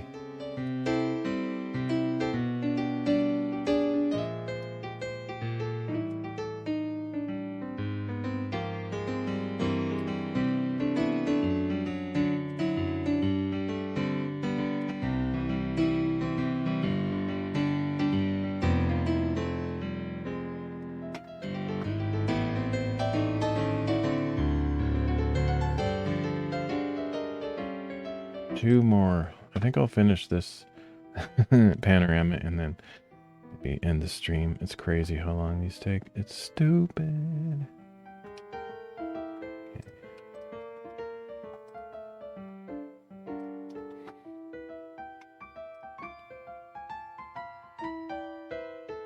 And it's most people wouldn't even notice the difference, I think. Maybe a real picky photographer person would notice, and they might even still not like what I'm doing here, but like for example, you can just do a panorama sweep on your phone. It automatically does all this stuff.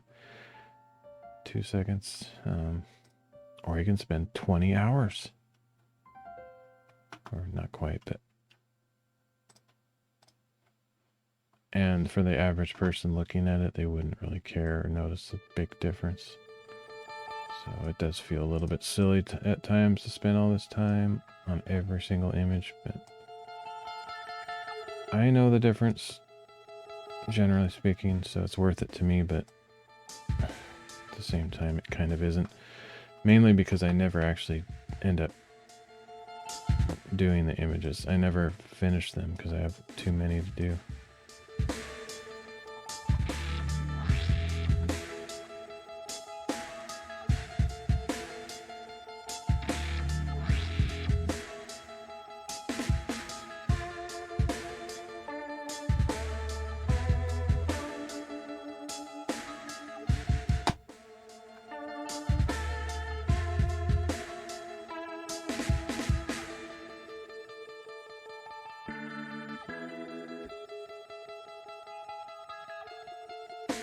Okay, this one should be easier to mask out the sky because I think the Luma thing will work. Okay. Well, and more importantly, the mountains in the background have more contrast from the sky, so I don't think it'll be as difficult.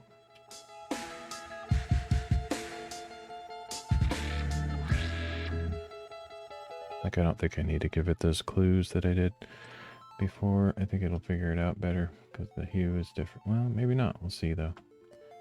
Let's just see what happens.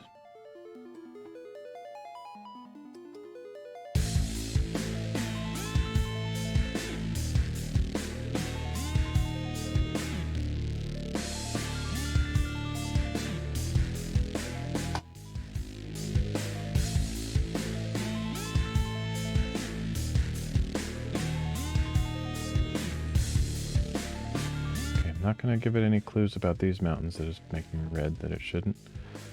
I'm guessing it won't fix this one here behind this tree, because that's kind of hard for it to figure out. Let's see what it does. Yeah, see, I guess it still needs the clues. It's doing an okay job, but not good enough for me. So give it a little information to go on, and then it'll do an even better job. Put this mountain there.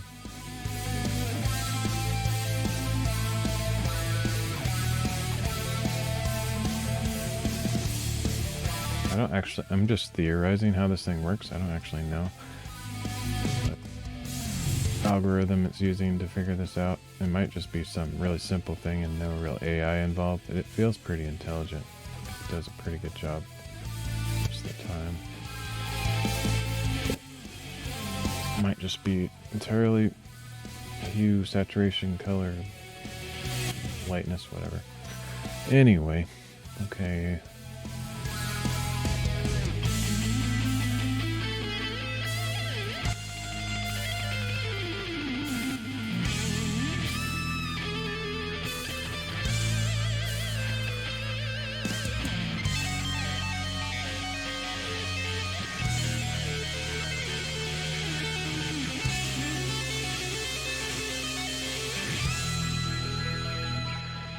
Right, finally on the last one, and then I get to stitch this thing, which hopefully won't have a bunch of errors.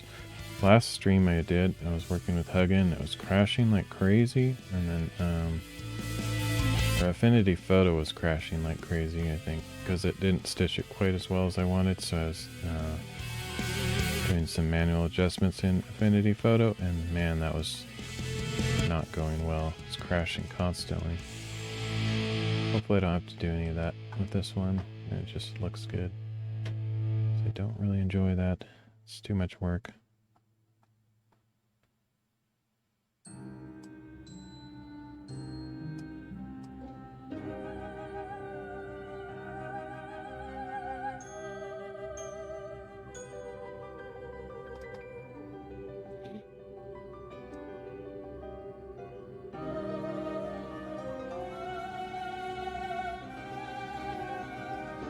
I feel like this sky doesn't need as much work as the others. It's not as dark. Doesn't actually, this is still dark. I need to work on this a little bit more.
Getting a little bit sleepy, so that's why I'm not talking as much, which is a good thing, because I usually just blab on about meaningless junk. Almost done here, getting close. Well, almost to the next step anyway. Still have to stitch these together. Okay, but these are all processed, so let's hope for the best. Got all these. Export to TIFFs.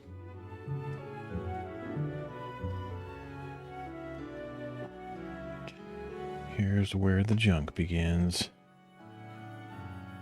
Depending on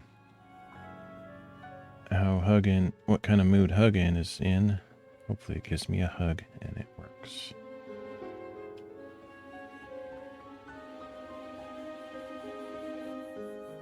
I guess I'll give a quick look to these, see if there's anything that stands out. That looks actually pretty awesome.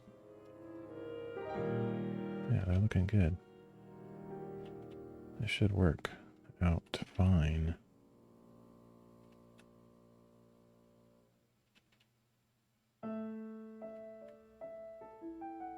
Not totally sure about the white balance on these, but I think I captured the how it looks. I think it looks good. Okay, so here we go. Let's hope for no stitching errors, so I don't have to do any masking or manual corrections.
One of the benefits to having to limit my stream length is I think it's better for my, well, it's obviously better for lots of things health-wise, as far as physical or mental or everything. You shouldn't sit at your computer all day.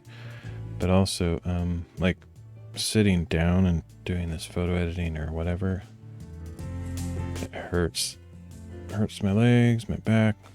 Just not comfortable sitting in a chair for too long, so kind of good that Odyssey sort of has a built-in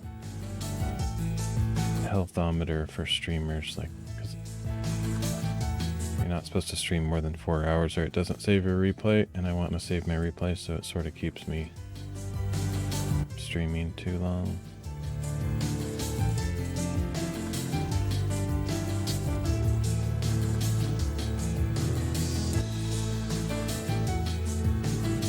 Okay, let's hope for the best. Usually do a test run. I could like try to preemptively, maybe I will do a few preemptive masks to, like this tree, like that tree right there I feel is going to have an issue, so let's try to fix that one.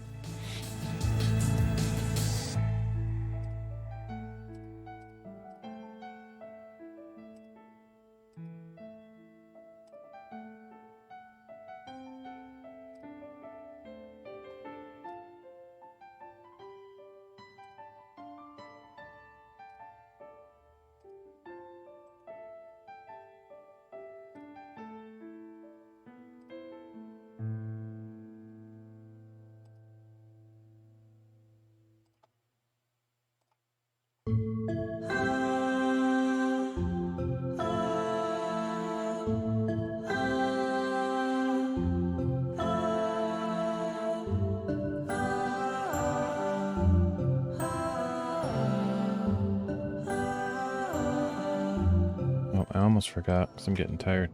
Got to reset the exposure on these because it's doing its auto junk. It never looks good.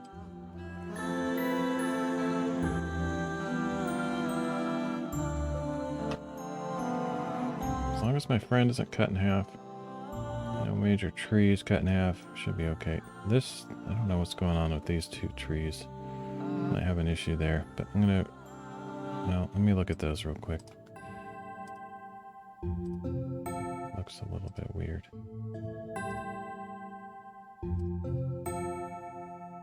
Okay, I'm gonna cut that tree off. I think that'll give me a better chance at success.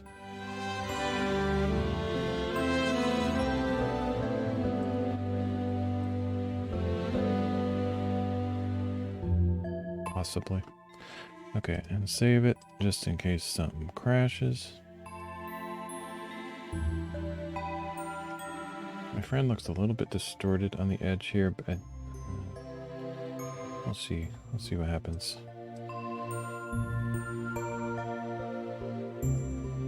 Maybe that's better.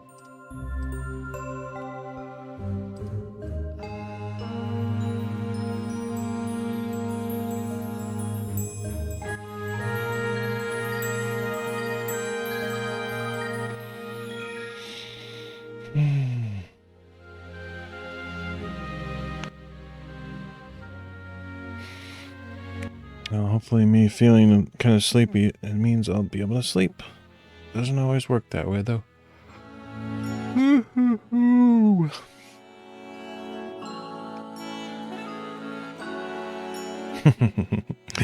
I just noticed I have 12 followers.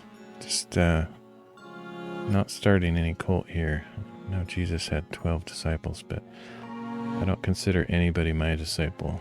So don't be too concerned about that.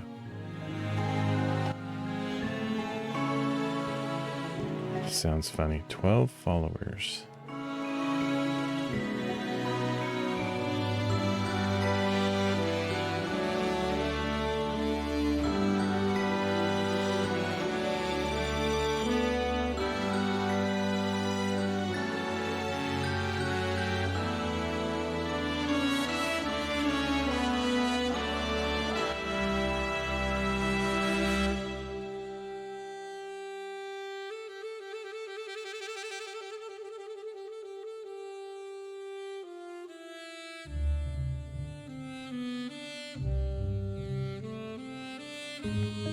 It's crazy how slow this goes, though.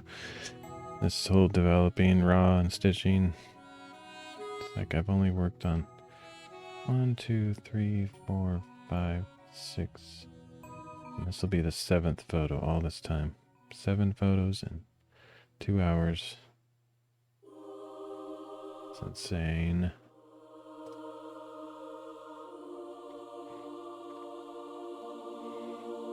I really like panoramas, so I shoot a lot of them, but they take forever. Take forever. Especially when there's stitching errors, which I'm hoping there's none in this one.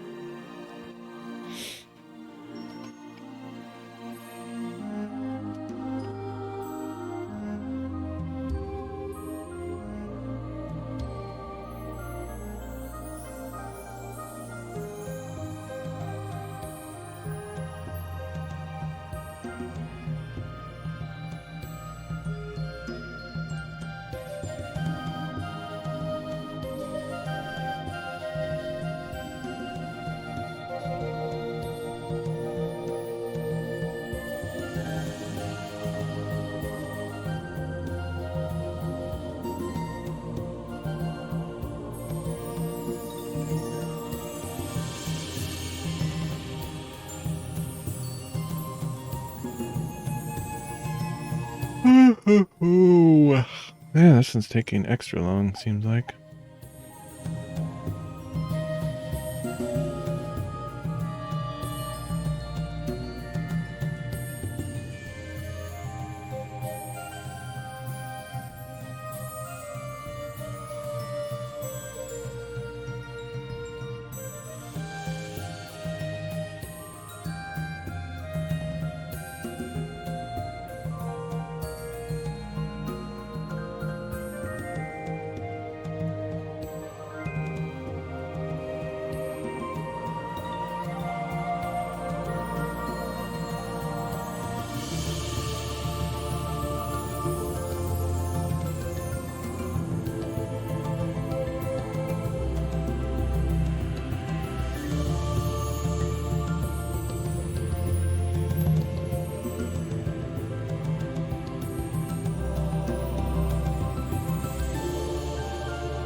It's taking forever. Let's see how many images. 1, 2, oh, there it goes, finally.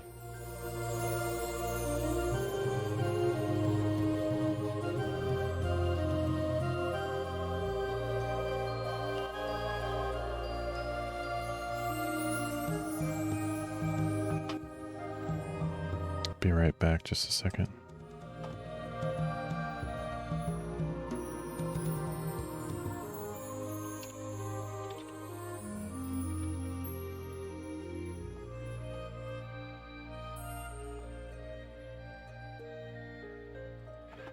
All right, here's the moment of truth, as they say. Oh, what? It's terrible. It's awful.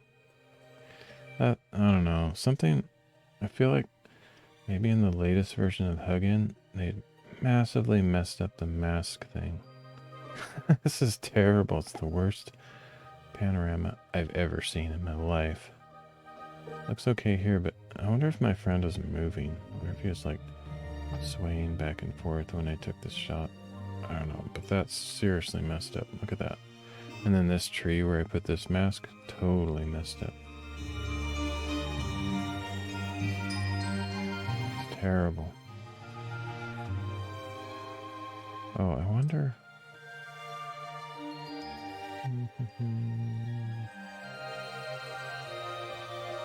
No. Pain in the butt. I don't really know what's going on.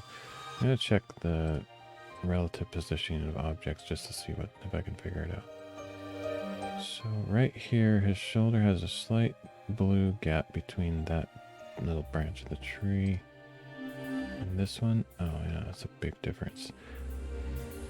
Okay. Huge change. Okay. I don't think he was probably moving. I think the thing is, it's just parallax stuff. I didn't have a tripod with a pano head on it, so this kind of thing just happens.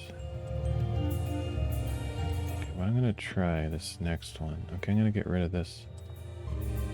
Oh, include region. That's why. Usually that's exclude region. Okay, well that's basically the biggest part of the problem. I don't know why. Usually it defaults to exclude, so yeah, I was doing the opposite of what I normally would want it to do. Let's see if that's all it takes to fix it. Now I have to wait for this whole panorama again, though. That might actually fix the majority of the issues.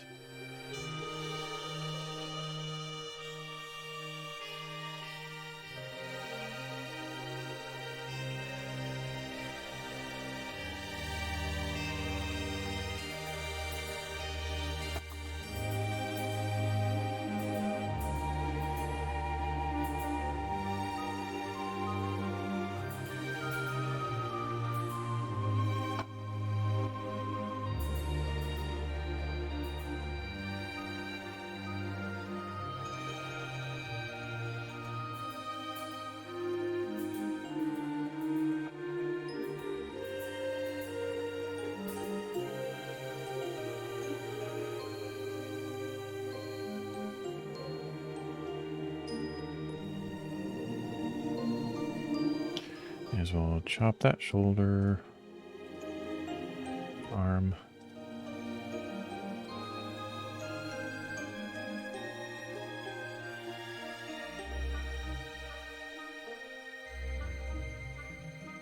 Okay, that's more like it. Hopefully that'll work. Otherwise, I'll have to do some manual work just to show how terrible that is. You got like ghosted head, you got a tree that's cut off. Oh my goodness, like 2 shoulders on there. Got double arm going on, shirt messed up, leg completely insane. Just, yeah, arm cut off. That's just totally messed up. It's literally the worst thing I've ever seen. But I think it's because of that include instead of exclude. Hopefully that will fix it. I've never seen it default to the include. That was weird.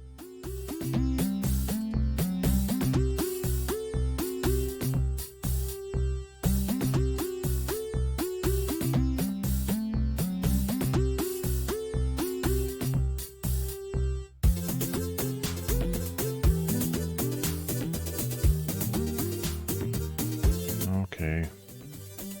Have to run that whole thing again. I might take a break while that's going.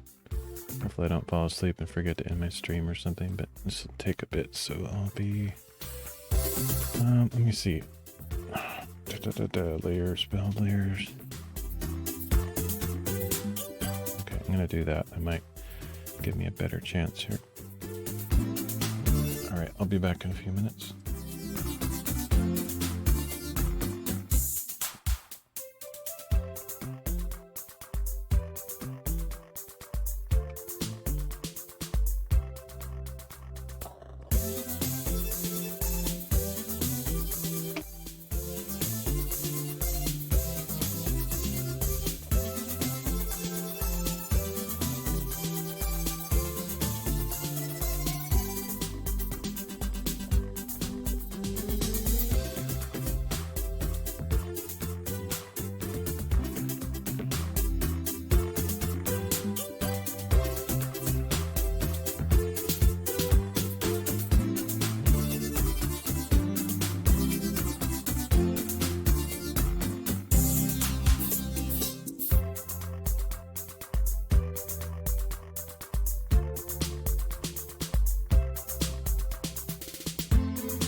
Right.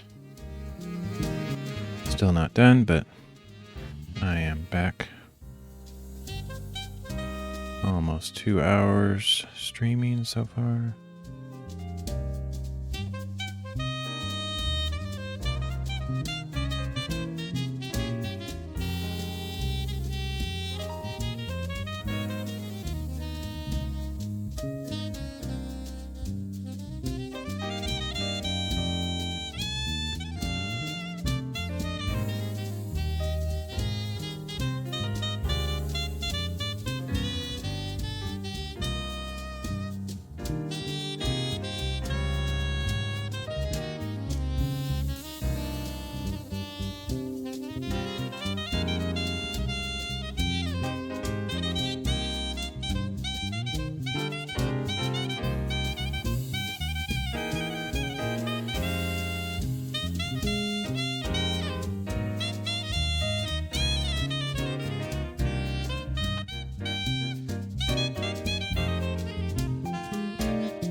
Okay, hope this works.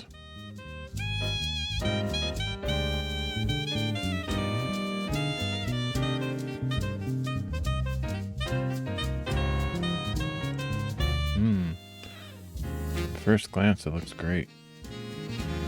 Of course, the closer I look, the more I'm gonna find little problems.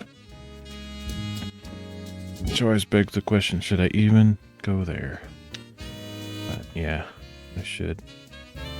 I like it. If I'm gonna spend this much time on something, I want it to turn out well. Sometimes the stuff, you can't even tell if there's a problem. Okay, but this is an obvious problem. Got a mountainside cut in half there. So I'll fix that.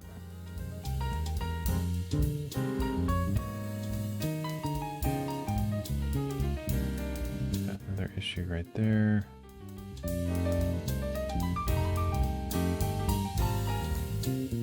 Faith of a mustard seed. I can move these mountains.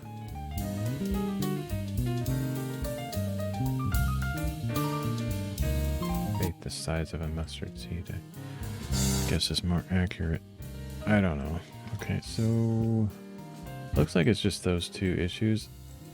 My friend is not distorted and cut in half now that I got that masking issue fixed.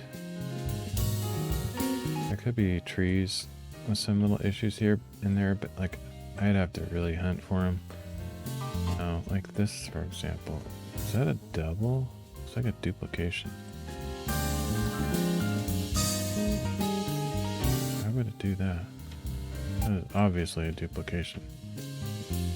Almost looks like there's 3 of those branches. Okay, let me see if I can figure that out, what's going on there.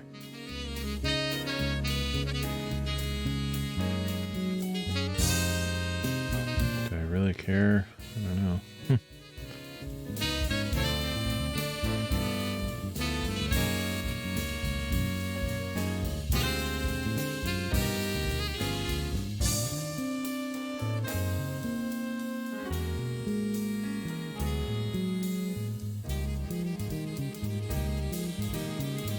Kind of surprised that even happened.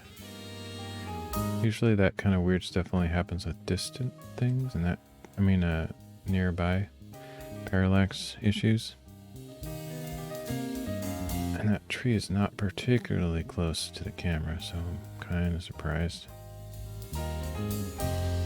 That's weird. Oh, maybe it's because the stuff up here is close. So it's matching this stuff really well, and then that causes a duplication in the distant stuff. That's probably what's going on. I might be able to fix that. I'll try. Looks like it's just that one tree for the most part. Everything else. That vertical line looks good, so let me remember here. Oh, there's another issue there. Okay. Let's see what we can do. Manual, time-consuming junk.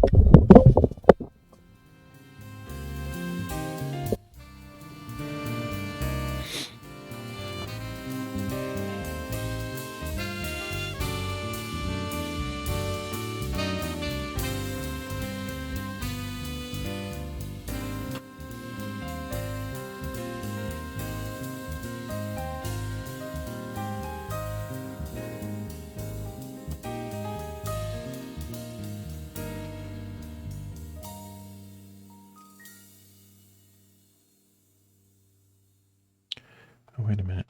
Okay, so it saved the intermediate images.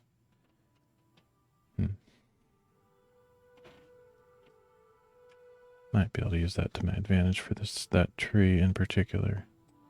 The rest I'll do the normal way.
Be a really big file because it's taking a long time to do anything.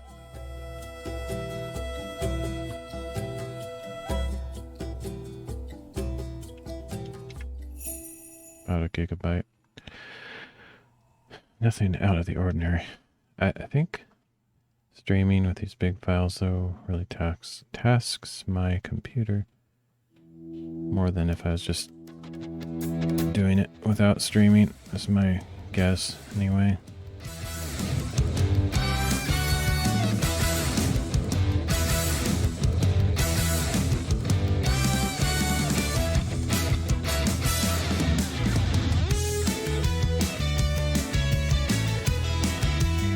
I don't think this is gonna work. I just want to try it.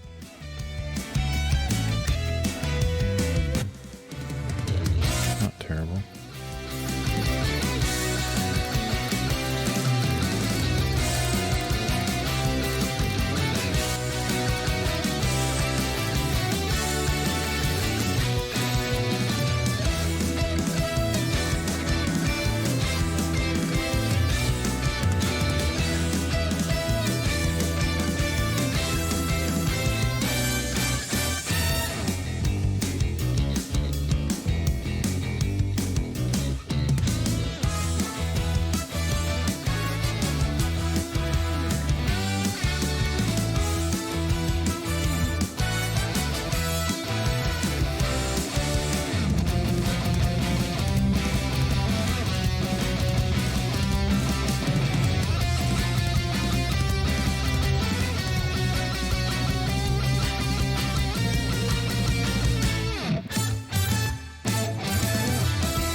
It looks good. I don't like this weird exposure change when they do that, but whatever.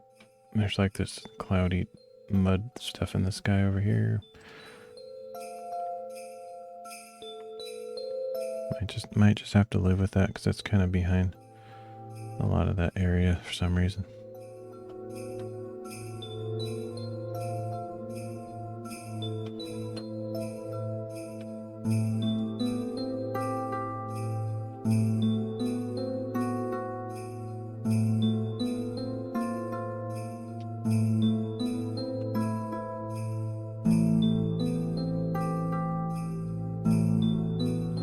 I need to have an unmodify filter.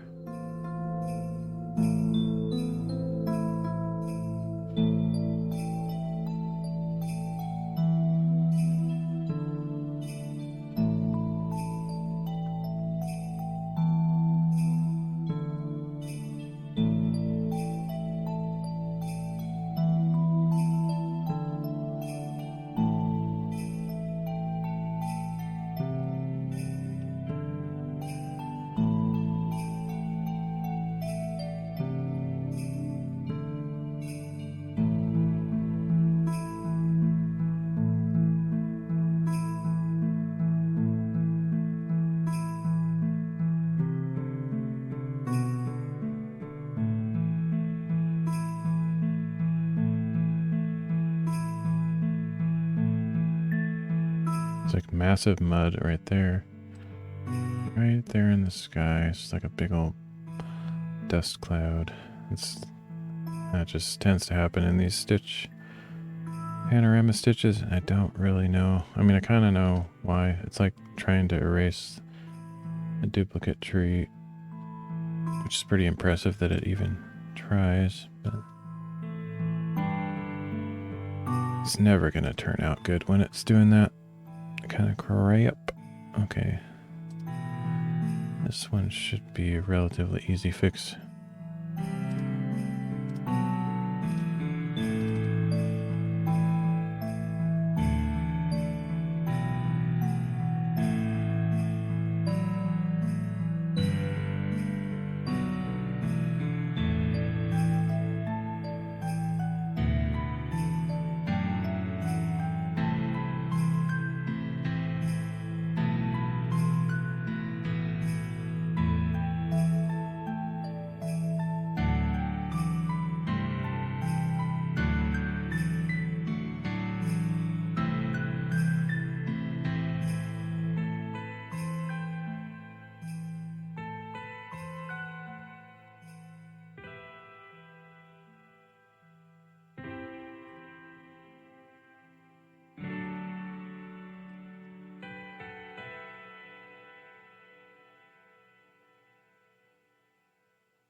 I don't know what's going on. I think it's gonna crash. Annoying. Oh boy. I don't know if I probably didn't save it after the last thing I do. What's going on?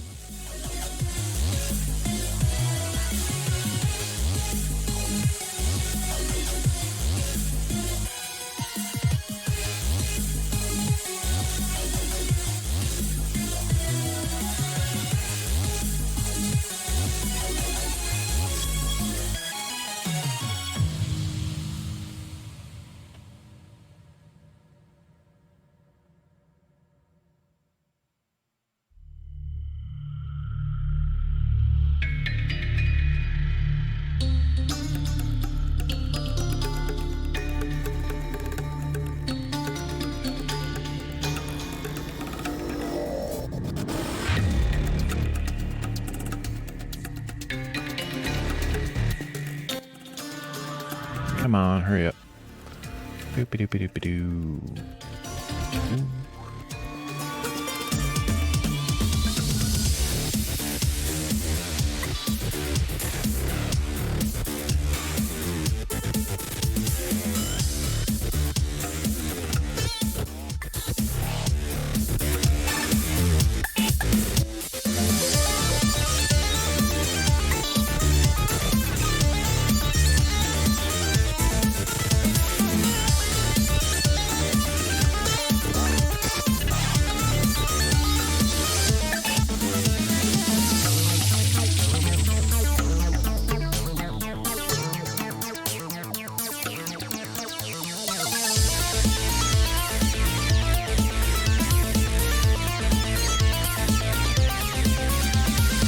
Close it.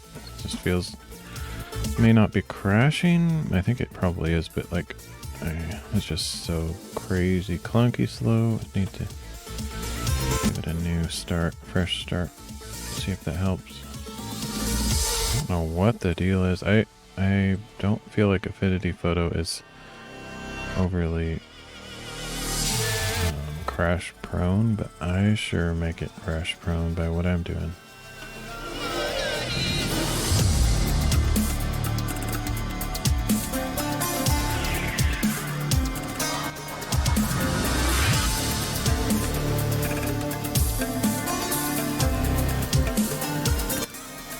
Got that saved. What was I doing? Oh, weird. I saw the mask there. Okay, so what I wanted to do is I felt like this was a little bit standing out too much, so...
Masking tools in Affinity Photo are kind of garbage.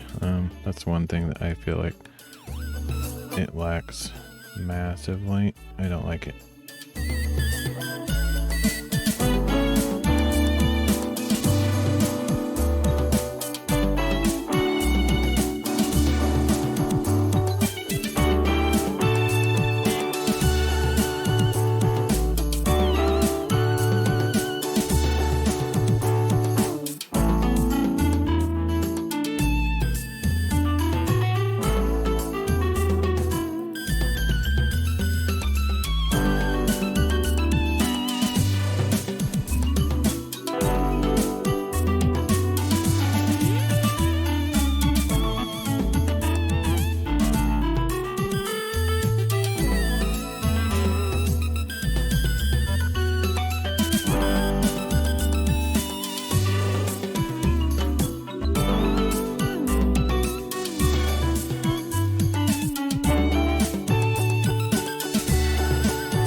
I don't remember if I saw any other issues. Here's a little weird thing, but I'm gonna let that go. I think that might have been it. Oh, sometimes I forget to check the sky for lens smudges.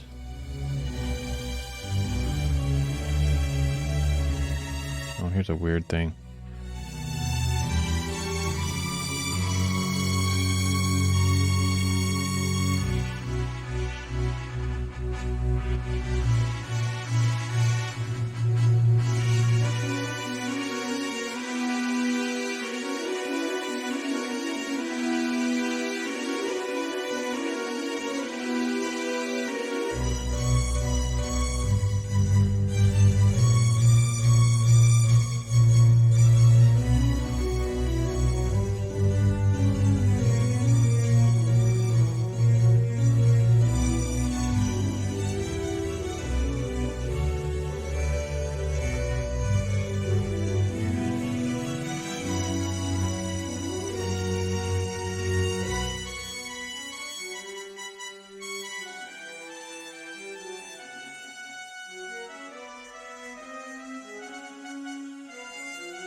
I think it looks pretty good now. Got rid of all the glaring broken mountain errors. Is that a duplicate tree? Man, I'm gonna. Maybe it's literally like that in the original photo. I bet it is. It looks like a duplicate, but I think that's actually what it looks like. So here's the original photo. Yeah, there's two of them. Okay, good. Phew. Yeah, even if it wasn't in the original, I think I'd let that go because it looks pretty natural. It totally looks like a cloning error, though. It's funny. Okay. I think we're good now. Check the bottom, make sure there's nothing weird on the legs. Or the rocks, I think we're good. Finally. Okay, as long as it doesn't crash while I'm trying to export it or something. I didn't check the edge of these clouds. They could be cut in half somewhere. Oh, looks good.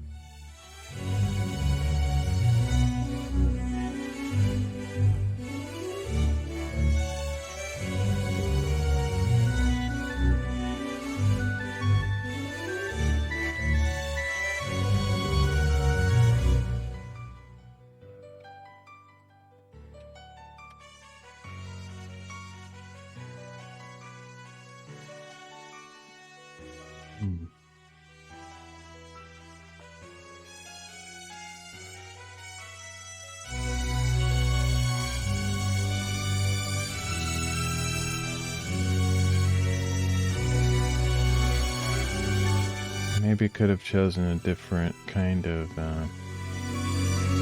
projection in Hugin, because it looks like his feet are really big. I mean, he has big feet, but that looks like stretched, you know what I mean?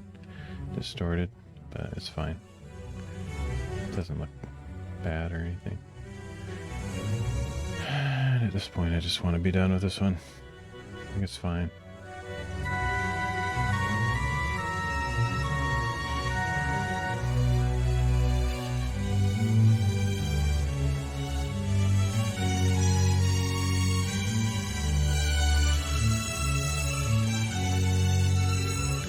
Oh, yeah. Never mind. Let's fix that. I forgot about that.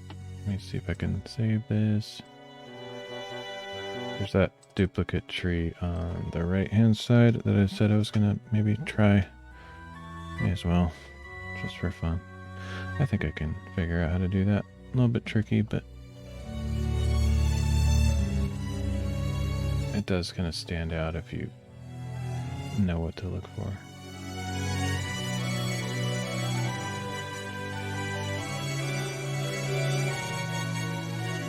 I wonder if that's an issue right there. What's that? Nope, that's good. Actually, that tree's cut in half, but it's a broken tree on the ground anyway, so I don't think anyone would care. But I do want to try to fix this double tree.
perfect, but I think less duplication doesn't look quite as weird.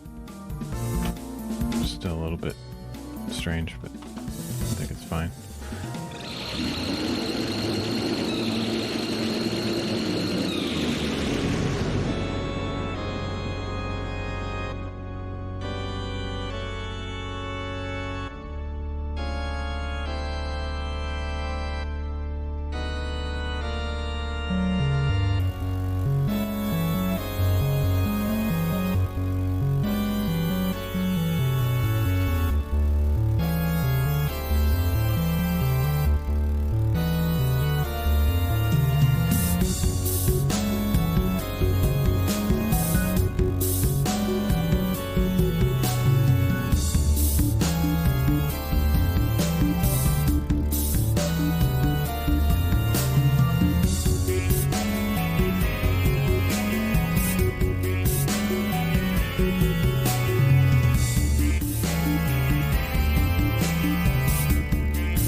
Overall, I think it turned out pretty well.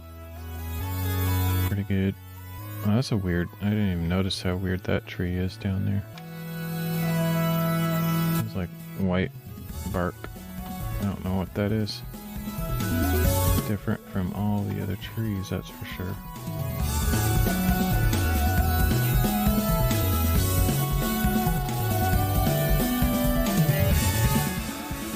Oh boy. I'm getting tired.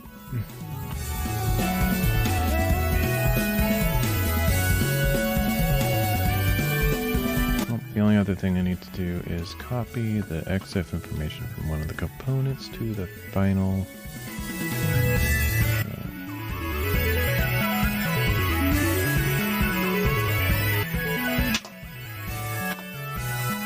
panorama stitch.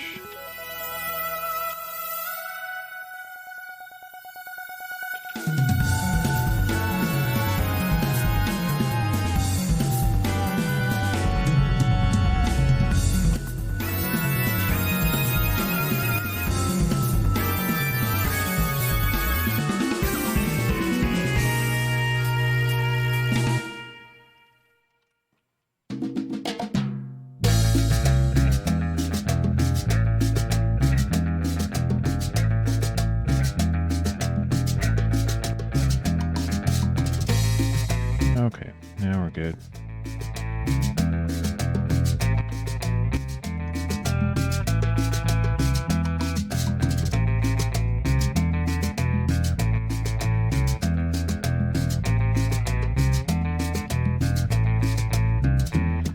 Of course, I took a ton of panoramas on this hike, so I got a bunch more to do. Blah.